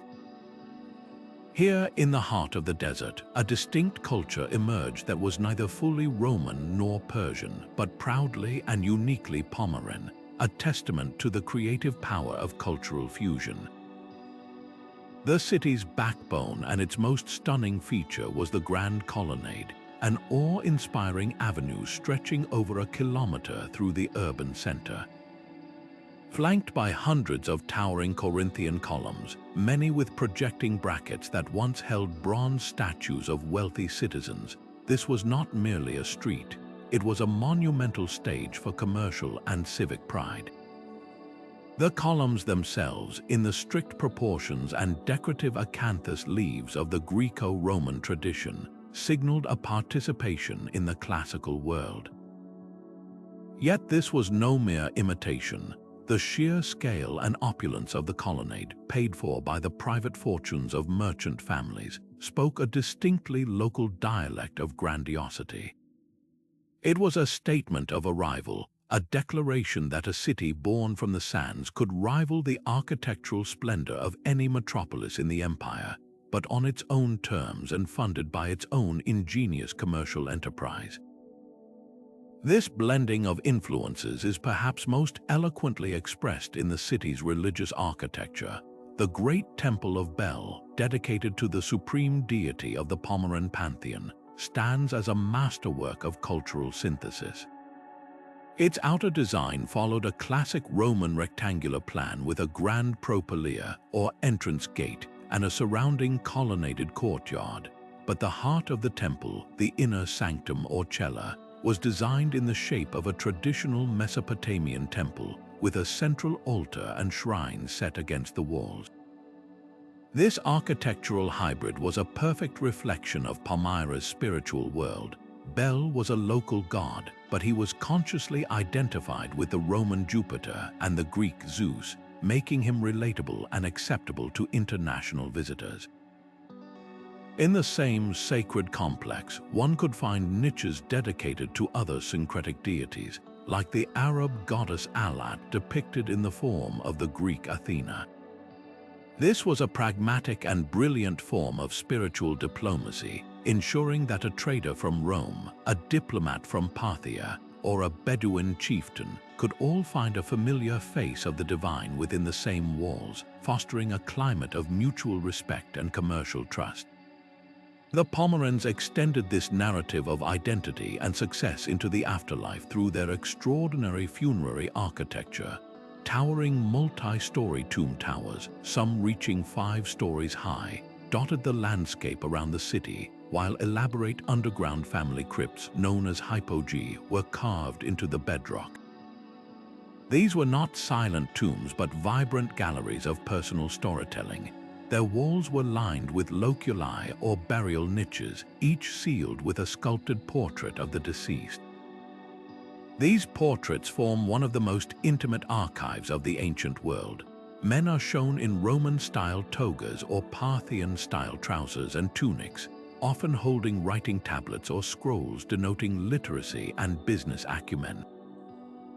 Women are depicted in exquisite Hellenistic fashions, adorned with intricate jewelry and headdresses, holding distaffs and spindles to symbolize their role in managing the household wealth. Inscriptions in Pomeran Aramaic proudly list their lineage, achievements, and the generosity of their funeral endowments. A single tomb could house generations of a single family, creating a permanent, tangible record of their rising social status and the commercial dynasty they built, ensuring their story would be told for centuries. This intricate balance of negotiated identity was ultimately tested on the world stage by one of the most fascinating figures of antiquity, Queen Zenobia. Following the capture of the Roman Emperor Valerian by the Sasanian Persians, Zenobia seized the opportunity to expand Palmyra's influence, leading her armies to conquer Egypt and much of Anatolia, and briefly declaring independence from Rome. Her court became a renowned center of learning, attracting scholars like the philosopher Longinus, while her ambition eventually led to the city's sack by the Roman Emperor Aurelian. This brief flash of imperial glory became the final, dramatic chapter in Palmyra's story of between worlds ambition. It was the ultimate expression of a city that had always played the great powers against one another, attempting to leverage its unique position and wealth to forge its own destiny. Palmyra's entire narrative, from its hybrid temples to its merchant portraits, is one of a borderland culture that expertly navigated the tensions between East and West, weaving them into a rich and sophisticated tapestry that celebrated the profound wealth and resilience that could be found not in choosing a side, but in mastering the space between. Emerging from the dense Guatemalan rainforest like stone mountains, the ancient Maya city of Tikal tells a story not of conquest over nature, but of a profound and sacred dialogue with it. This was not a city imposed upon the jungle. It was a city woven into its very fabric, where the towering canopy and the sprawling urban center existed in a symbiotic relationship, each giving meaning to the other. Here, the Maya elite orchestrated a breathtaking narrative of divine kingship, using monumental architecture and precise urban planning to demonstrate their role as the essential intermediaries between the human world below and the celestial realm of the gods above. To walk from the humid, shadowed forest paths into the blazing sunlight of the Great Plaza was to physically experience this transition from the mundane to the supremely sacred. The heart of this narrative, both spiritually and urbanistically, was the Great Plaza. This vast open space, flanked by the North Acropolis and the soaring Temple I and Temple Roman II, functioned as the city's primary stage for cosmic drama. On one side, Temple I, also known as the Temple of the Great Jaguar, rises over 44 meters, its steep, roof-combed silhouette piercing the sky. This was the funerary pyramid of the powerful ruler Jasorchan Kyawiel, and its construction was a deliberate act of legacy, permanently embedding the king's presence into the city's sacred geography. Directly opposite Temple Roman II, the Temple of the Masks stands as a slightly lower but equally imposing counterpart, possibly dedicated to the king's wife. This arrangement created a perfectly balanced ceremonial court, a physical embodiment of the Maya concept of duality, life and death, male and female, earth and sky. In this space, amidst the thunderous applause of thousands and the swirling smoke of copal incense, the king would perform rituals of bloodletting and communion with ancestors, his actions validating his divine right to rule and ensuring the continued favor of the gods for his people. This connection to the heavens was not merely symbolic, it was calculated with astonishing precision. The Maya were master astronomers, and Tikal's skyline was their instrument. The temples were strategically positioned to track the movements of the sun, moon, and planets, particularly Venus. The alignment of structures allowed priests to mark solstices, equinoxes, and other critical dates in their complex calendar system with dramatic solar events. A priest standing atop a temple platform could observe the sun rising directly over a specific structure on a predetermined day, using the architecture itself as a giant observatory to synchronize human ritual with celestial cycles. This fusion of astronomy and architecture made the city a living calendar, its stones silently marking the passage of time and reinforcing the narrative that the king's power was as eternal and predictable as the movements of the stars themselves. This meticulous ordering of time was made physically manifest across the city in the form of twin pyramid complexes. These unique groups of structures were built to mark the end of each Kayatan, a 20-year cycle in the Maya long count calendar. Each complex followed a strict formula, a stepped pyramid on the east side, a wall of hieroglyphic stelae on the west detailing the events of the period, a plain, flat-topped platform on the north likely used for rituals, and an enclosed courtyard on the south with 9 doorways representing the 9 lords of the night. The construction of a new complex every 2 decades literally built the passage of time into the urban fabric.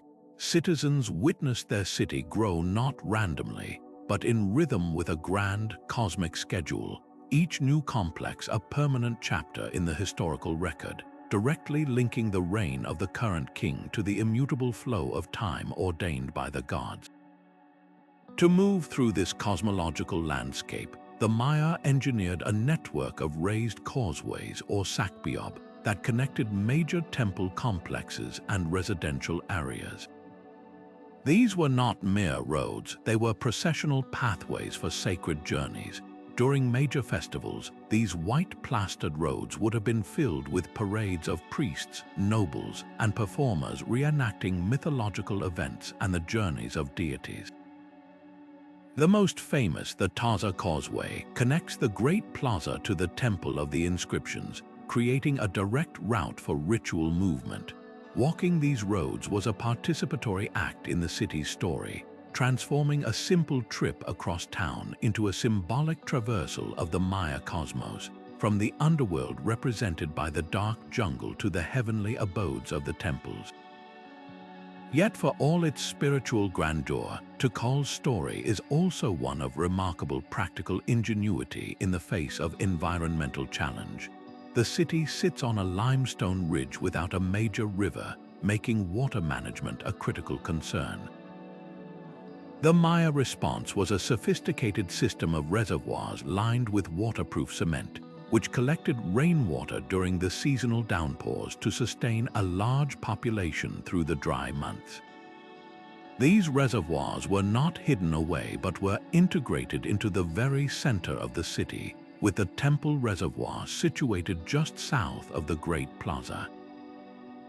This demonstrates a profound understanding that spiritual and physical sustenance were inseparable. The king's ability to provide water was as vital to his legitimacy as his ability to commune with the gods. The reservoirs tell a story of adaptation and resilience, showing how a great city could flourish in a challenging environment through intelligent engineering. The final, haunting chapter of Tikal's story is written in its silent plazas and abandoned temples. Around the 9th century, the city, along with much of the Maya lowlands, experienced a dramatic decline. The intricate narrative of divine kingship unraveled. The reservoirs may have silted up, or prolonged drought may have strained their capacity. Deforestation from intensive agriculture and plaster production likely exacerbated ecological problems. The population dwindled, the elaborate rituals ceased, and the jungle began its slow, inexorable reclamation of the stone monuments. This abandonment is not an epilogue but a crucial part of the city's story, a powerful reminder of the vulnerability of even the most magnificent urban achievements to environmental stress and political fragility. The soaring temples of Tikal, now standing empty against the sky, tell a dual story of breathtaking human aspiration and the ultimate transience of earthly power, a narrative of rise and fall etched into the very stones being swallowed by the relentless green of the forest. While the soaring temples of Tikal told a story of kings communing with the celestial realm from the jungle canopy, another city on the banks of the Nile crafted its narrative around a different journey altogether, the eternal voyage of the sun and the soul. Luxor, Thebes was not merely a city of the living. It was a grand, meticulously designed machine for ensuring the immortality of the god-kings who ruled Egypt and, by extension, the entire cosmos.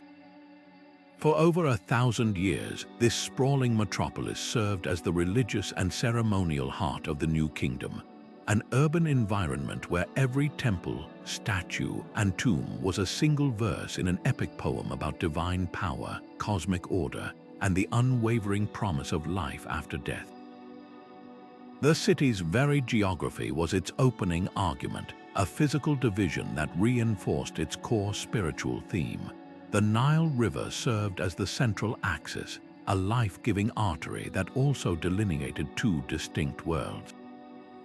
On the east bank, bathed in the light of the rising sun, stood the domain of the living. Here, the immense temple complexes of Karnak and Luxor pulsed with daily ritual, their towering pylons and obelisks reaching for the heavens.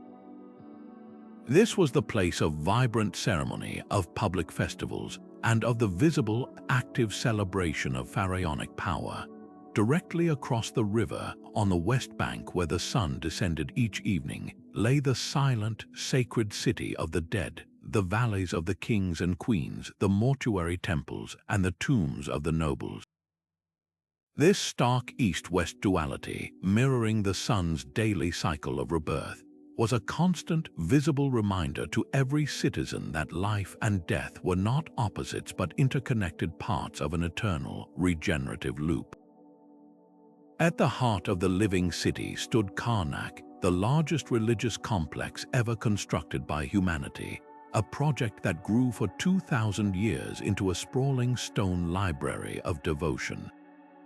Its most awe-inspiring chamber is the Hypostyle Hall, a forest of 134 colossal columns so densely packed that the stone canopy they support blocks out the sun entirely. Walking through this hall is a profoundly disorienting experience, designed to make any visitor feel dwarfed and humbled. But this was far more than a display of raw power. The hall was a symbolic recreation of the primordial marsh of creation, the moment at the dawn of time when the first mound of earth emerged from the waters of chaos. The papyrus-shaped columns represented the lush vegetation of this marsh, with the larger central columns sporting open papyrus blossoms, symbolizing Upper Egypt, and the slightly shorter peripheral columns featuring closed buds, representing Lower Egypt. This architectural metaphor made Karnak not just a temple, but the very site of creation itself, eternally reenacted in stone, reinforcing the pharaoh's role as the sustainer of this cosmic order. Piercing the sky above this stone forest were the gleaming needles of obelisks, their tips sheathed in electrum, a dazzling alloy of gold and silver. These were not simple monuments, they were instruments of divine connection. Their shape represented a petrified ray of sunlight, a physical conduit between the earth and the sun god Ra. The electrum caps would catch the first and last light of the day, blazing like a second sun and creating a tangible link between the temple below and the god above. The alignment of the entire Karnak complex, including its sacred lake, was precisely calculated to frame celestial events, particularly the rising of the star Sirius, whose heliacal rising signaled the annual Nile flood and the beginning of the Egyptian New Year. This fusion of architecture and astronomy ensured the temple was in constant dialogue with the cosmos, its very stones marking the sacred time that governed all rituals. Connecting Karnak to the smaller but equally elegant Luxor temple was the nearly 2-mile-long avenue of sphinxes. This was not a mundane processional road but a sacred pathway for the most important festival of the year, the Opet Festival.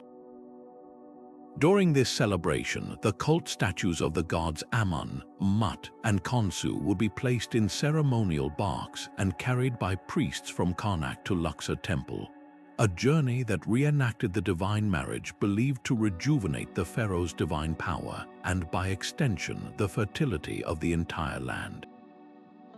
The entire city would line the avenue, participating in a ritual that blurred the lines between spectator and celebrant, between myth and reality. The journey culminated in the innermost sanctuaries of Luxor Temple, where the pharaoh would undergo secret rites of renewal, emerging to publicly reaffirm his divine mandate. This annual event transformed the urban landscape into a stage for a mythological drama, making the city itself an essential participant in the regeneration of cosmic and royal power. Yet the most profound chapter of Thebes' story was written on the West Bank, in the hidden, barren valleys that served as the royal necropolis. The tombs in the Valley of the Kings were not monuments for public admiration. They were secret, subterranean guidebooks to the afterlife. Their walls are covered from floor to ceiling with intricate paintings and hieroglyphs from texts like the Book of the Dead, the Book of Gates, and the Amjuat. These were not mere decorations but elaborate maps and spells designed to guide the pharaoh's soul through the 12 hours of the night, helping him navigate the treacherous underworld, overcome demonic serpents like Apophis, and ultimately unite with the sun god Ra to be reborn at dawn. The tomb's descending corridors, sharp right-angle turns, and burial chambers were a physical replication of the underworld's geography, and the artifacts buried within, from golden chariots to wooden shabti figures meant to perform labor in the afterlife, were the practical provisions for this most perilous of journeys. Guarding the approach to these hidden tombs were the magnificent mortuary temples, built on the desert's edge where the fertile land met the realm of death. The most spectacular of these is Deir el-Bahari, the temple of the female pharaoh Hatshepsut. Its 3 elegant colonnaded terraces seem to grow directly from the sheer limestone cliffs behind it, a stunning harmony of architecture and nature. Its reliefs tell a carefully crafted story of her divine birth and her successful expedition to the land of Punt, legitimizing her unprecedented rule. Similarly, the Ramesseum, the memorial temple of Rameses II, with its toppled colossal statue, narrated a story of superhuman scale and military triumph. These temples were not for the dead but for the living, places where priests performed daily rituals to make offerings to the eternal spirit, or Ka, of the deceased pharaoh, ensuring their sustenance and favor for all eternity. Luxor, Thebes, in its magnificent totality, stands as perhaps the most comprehensive and enduring example of a city designed to tell a single, all-encompassing story, that through divine kingship, precise ritual, and monumental architecture, the terrifying finality of death could not just be cheated, but transformed into a glorious and eternal return. Far to the south, across the vast expanse of the African continent, a radically different kind of narrative emerges from the landscape, one written not in grand celestial alignments or the propaganda of emperors, but in the silent, enduring language of stone. Rising from a plateau in modern-day Zimbabwe, the magnificent ruins known simply as Great Zimbabwe tell a powerful and often overlooked story of indigenous African innovation, economic mastery, and sophisticated statecraft. Constructed by the Shona people between the 11th and 15th centuries, this was the heart of a vast empire, a stone metropolis that stood as a testament to a civilization of remarkable achievement. Its very existence a bold rebuttal to centuries of colonial narratives that denied the possibility of such complex African urbanism. The city's most immediate and breathtaking declaration is its architecture. The builders of Great Zimbabwe mastered a technique known as dry stone walling, constructing immense, freestanding structures without a single drop of mortar. The precision of this work is staggering. Granite blocks were carefully quarried, heated to make them easier to shape, and then fitted together with such incredible skill that the walls have endured for over 6 centuries. The techniques evolved over time, from simpler rough block walls to the later, breathtaking chevron and herringbone decorative patterns that adorn the most important enclosures. This was not the work of a simple tribal society. It was the product of specialized artisans, a sophisticated understanding of physics and aesthetics, and a highly organized labor force capable of executing a grand, unified urban vision. The stonework itself is the narrative's opening argument, a permanent statement of power, permanence, and technical prowess carved directly into the earth. This architectural genius finds its ultimate expression in the Great Enclosure, a vast elliptical structure surrounded by a monumental wall that in places towers 11 meters high and is 5 meters thick. Within this sacred space stands the city's most enigmatic feature, a solid, conical tower that mirrors the shape of a nearby granary. The purpose of this tower has been debated for generations. It was almost certainly not for defense or storage. Its solid construction and symbolic form suggest a profound ritual significance, perhaps a representation of the fertility and prosperity provided by the ruler, a link to the veneration of ancestral spirits, or even an astronomical function tied to the cycles of agriculture and ceremony. Walking through the narrow, labyrinthine passageway that leads into the enclosure, one feels the weight of ritual and exclusivity. This was not a public space, but the spiritual and administrative core of the kingdom, a place where the authority of the ruler was sanctified and the connection to the supernatural world was maintained. Overlooking the entire city from a granite kopje or hill is the appropriately named hill complex. This oldest part of the city offered natural defenses and commanding views of the surrounding plains. Its massive boulders were incorporated into the stone walls, seamlessly blending the man-made with the natural in a way that suggests the landscape itself was considered sacred. This area was likely the royal residence, the home of the king and his court, and the site of the most important religious ceremonies. From this elevated position, the rulers of Great Zimbabwe could literally and figuratively look down upon the valley ruins below, a sprawling area of smaller, more humble stone enclosures that housed the city's general population, its artisans, and its traders. This clear spatial hierarchy, the elite on the hill, the ritual elite in the great enclosure, and the citizens in the valley, tells a story of a complex, stratified society with a clearly defined political structure and social order. The source of this wealth and power was not military conquest alone, but economic brilliance. Great Zimbabwe sat at the nexus of a vast intercontinental trade network. The kingdom controlled the rich gold fields of the interior, and from its strategic position, it funneled this precious metal, along with ivory and other goods, down to the thriving Swahili city-states on the coast, such as Kilwa. From there, the gold entered the Indian Ocean trade routes, reaching Arabia, India, and even China. In return, luxury goods flowed back inland. The archaeological record at Great Zimbabwe is filled with this evidence of global connection. Fragments of Chinese celadon porcelain, Persian faience bowls, and glass beads from Arabia and India. These artifacts are not merely trinkets. They are the physical proof of a kingdom that was a major player in the medieval global economy, an African power that engaged with the wider world on its own terms as an equal trading partner, not a passive recipient. The story told by these silent stones is one of the most important correctives in our understanding of world history. For too long, European explorers and colonizers, unable to conceive of such an advanced African civilization, attributed the ruins to mythical foreign powers like the Queen of Sheba or Phoenician traders.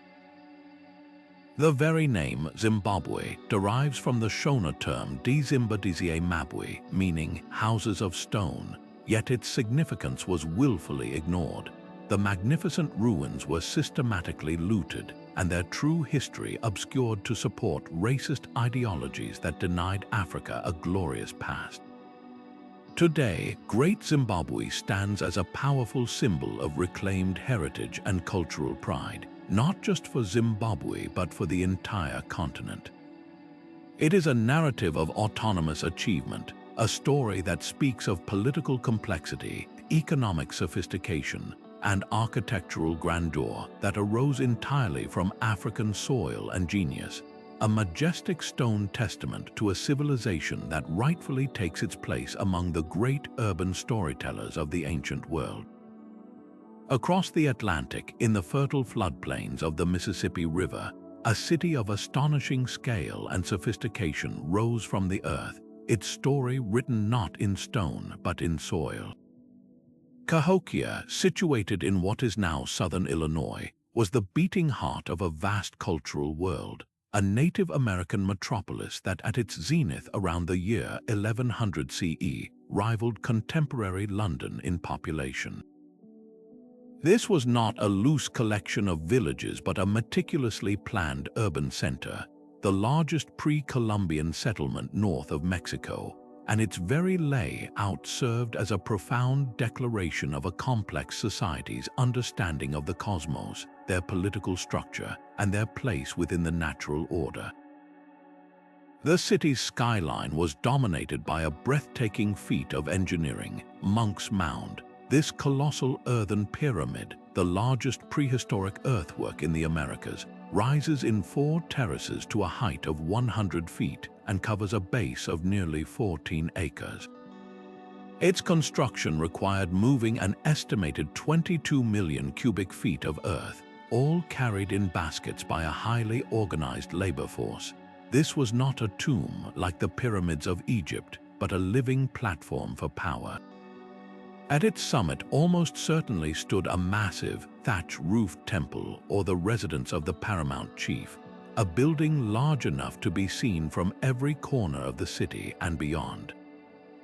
Its towering presence was a constant, physical reminder of the spiritual and political authority that governed Cahokia, a symbol of a ruler who likely served as the crucial intermediary between the people and the upper world of the gods. Radiating from this central axis of power was a cityscape of astonishing order and cosmological intent.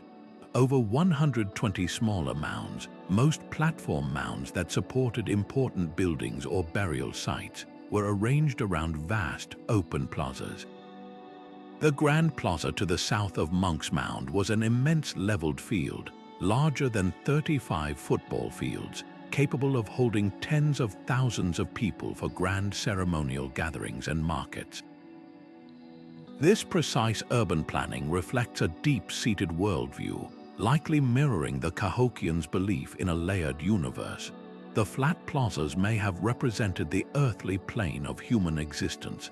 The mounds served as sacred bridges to the upper world, and the surrounding underworld was evoked by the life-giving Mississippi River and its tributaries. Simply by walking from their homes in organized residential precincts to the central plaza, a citizen was navigating a spiritual map, their daily movements reinforcing their understanding of a cosmos divided into 3 interconnected realms. This celestial connection was made dramatically tangible just to the west of Monk's Mound at a site now known as Woodhenge. This was a great circle of 48 massive cedar posts, a sophisticated astronomical observatory built and rebuilt several times over the city's history. The central observation post was aligned so that on the spring equinox, the rising sun appeared directly over a marker post, signaling the time for planting and the renewal of life. On the summer and winter solstices, the sun would align with other posts, creating a precise agricultural and ceremonial calendar. This was not abstract science, it was a vital public ritual. One can imagine the entire community gathering at dawn on these pivotal days to witness their priests and leaders confirm the sun's journey, a powerful performance that validated their cosmological beliefs and the authority of the rulers who could seemingly command the heavens themselves.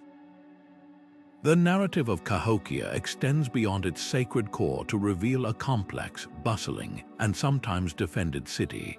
At its peak, a 2-mile-long wooden palisade, a stockade wall studded with defensive bastions, encircled the central ceremonial precinct.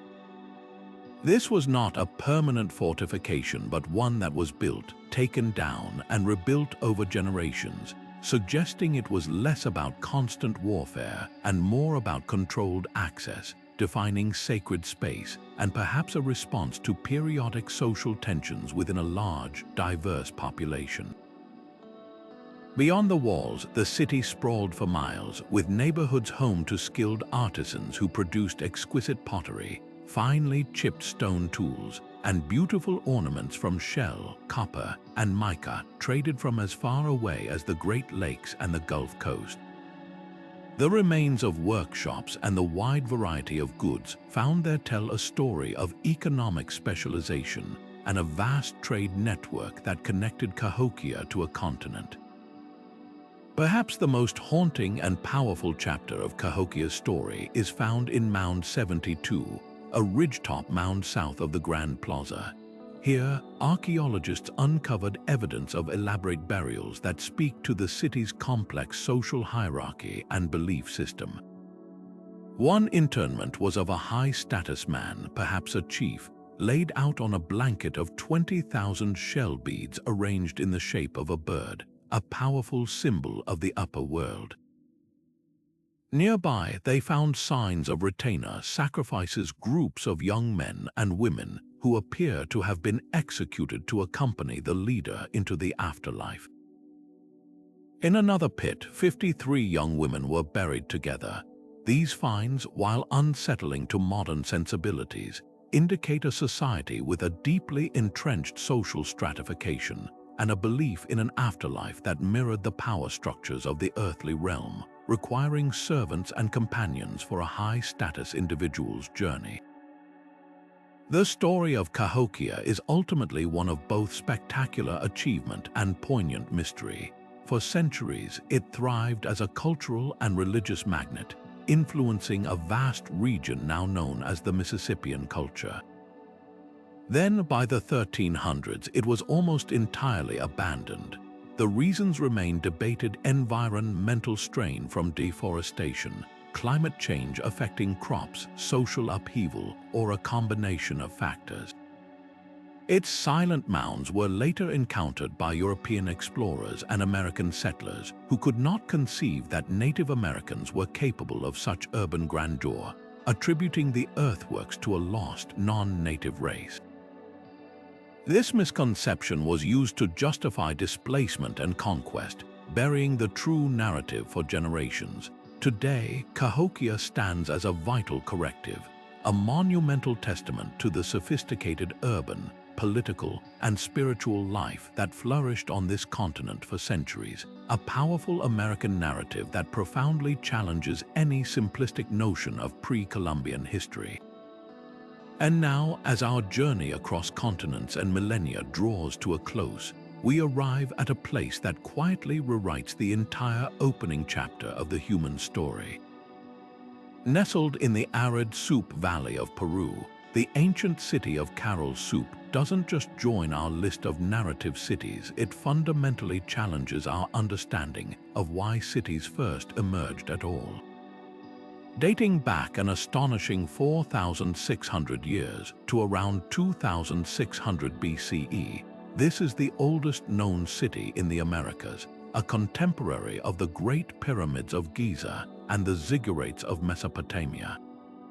Its very existence tells a revolutionary story, one that argues urban civilization in the Americas was not a late development inspired by the Old World, but a brilliant, parallel invention born from the unique genius of its own people.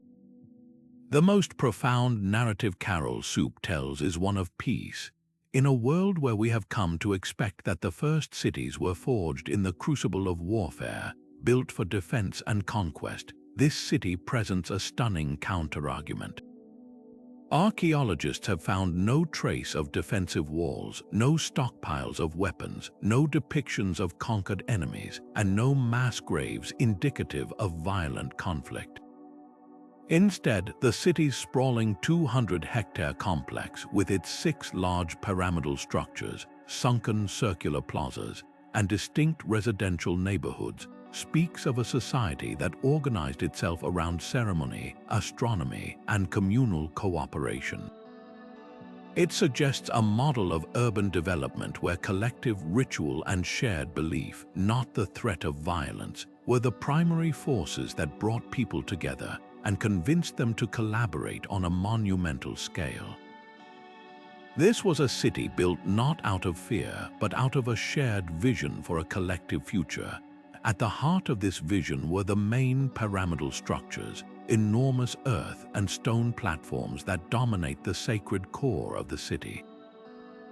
These were not tombs for entombing kings, but elevated stages for public ritual, designed to bring the community closer to the celestial realm. Their alignment reveals a sophisticated understanding of the cosmos. The central pyramid, known as the Pyramide Maya, is positioned to track the movements of the sun and other celestial bodies. This architectural astronomy would have allowed the city's leaders, likely a priestly class of astronomers and ritual specialists, to predict seasonal changes crucial for agriculture in the arid valley.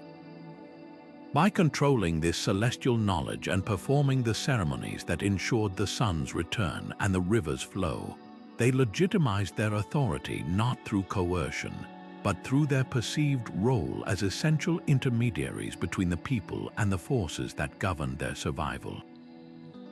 The soundscape of Caral was as carefully designed as its cityscape, adding another layer to its peaceful narrative. Excavations have uncovered a remarkable collection of musical instruments, including 32 flutes crafted from the bones of pelicans and condors, and 37 cornets made from the bones of llamas and deer.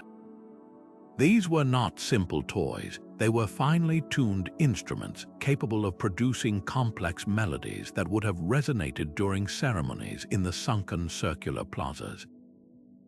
One can imagine the hypnotic effect of this music echoing off the stone walls of the pyramids, filling the plaza and uniting hundreds or even thousands of participants in a shared auditory and emotional experience. This use of music as a central tool of social cohesion is a powerful testament to a culture that valued art and collective ritual as the glue that held their complex society together.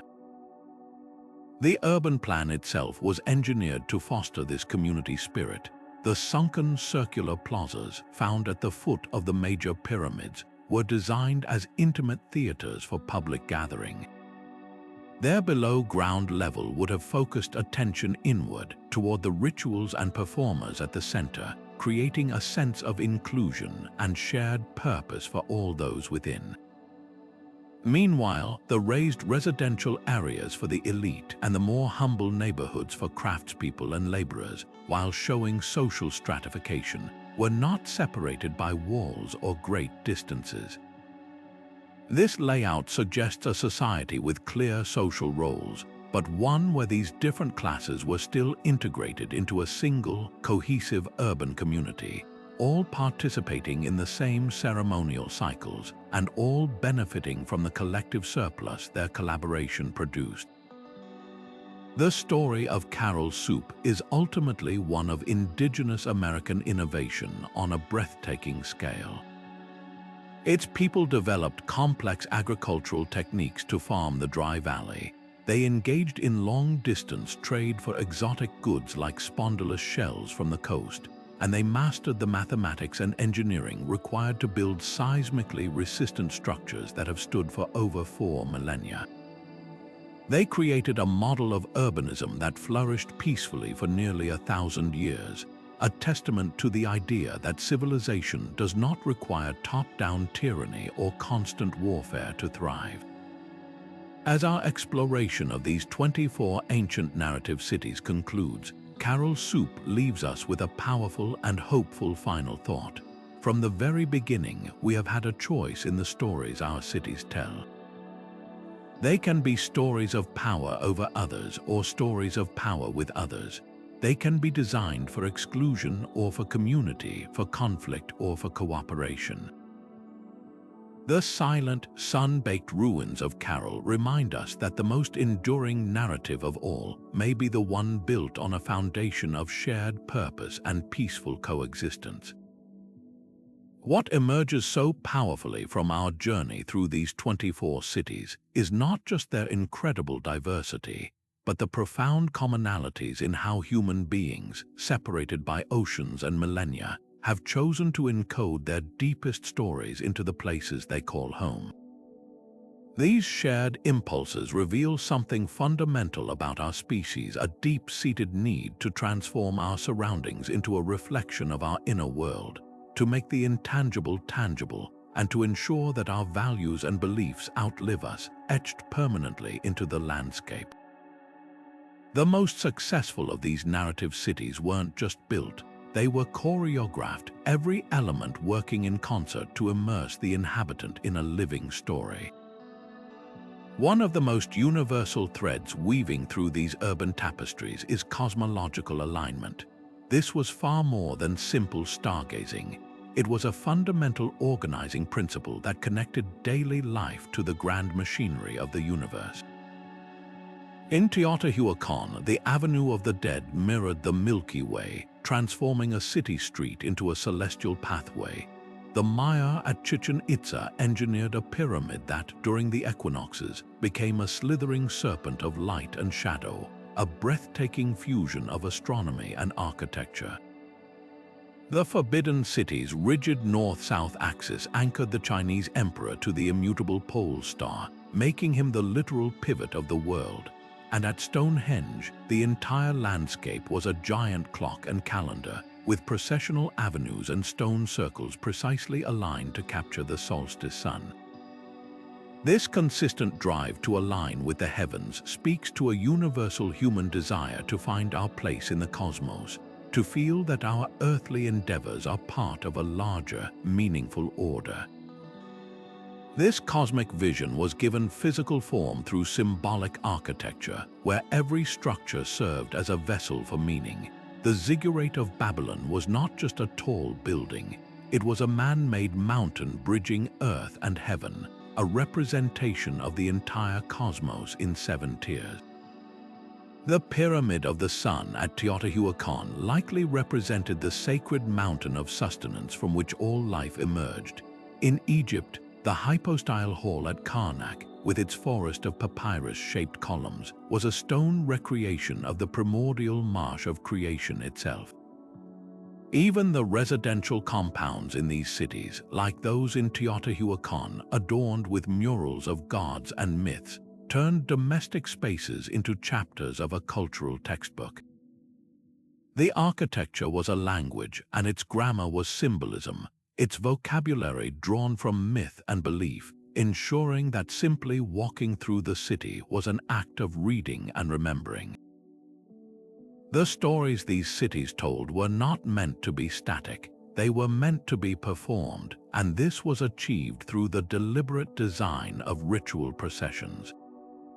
These were not casual strolls but highly choreographed movements through sacred space, reenacting foundational myths and reinforcing social order.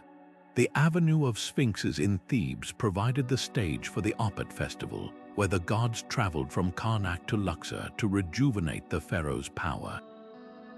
The Civic in Petra was a natural cathedral nave, building awe and anticipation before the dramatic reveal of the treasury's facade.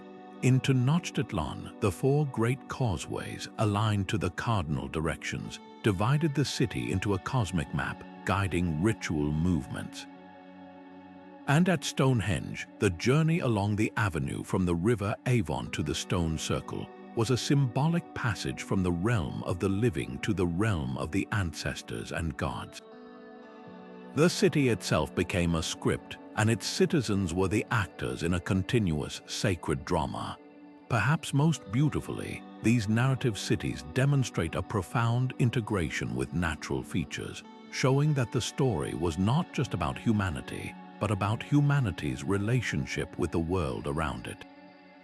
Machu Picchu is the supreme example, where the architecture seems to grow organically from the mountain peaks, its temples and terraces engaging in a constant dialogue with the sacred apus, or mountain spirits. The Inca incorporated existing rock outcrops into their finest masonry, blurring the line between the built and the born.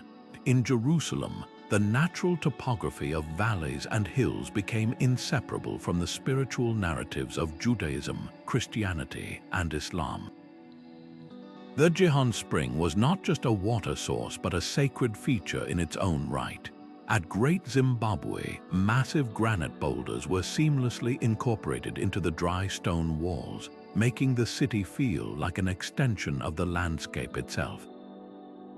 This reverence for nature reminds us that the most powerful stories are often those that acknowledge we are part of a world much larger than ourselves. Ultimately, all of these elements served a paramount educational function. In an age before universal literacy, the city was the primary medium for teaching cultural values, historical memory, and proper behavior. A child growing up in Varanasi learned the path to moksha not from a book, but by walking the Ghats and witnessing the cycles of life, death, and ritual purification.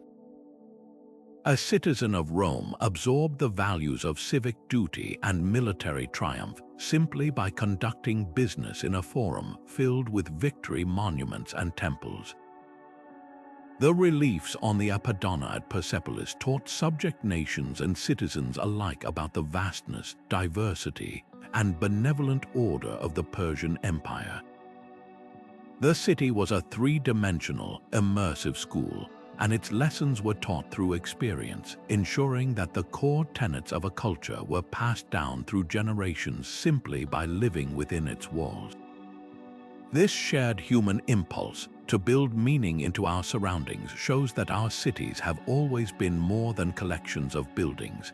They are the most durable stories we know how to tell, physical manifestations of our highest aspirations and our most enduring beliefs, designed to whisper their wisdom long after their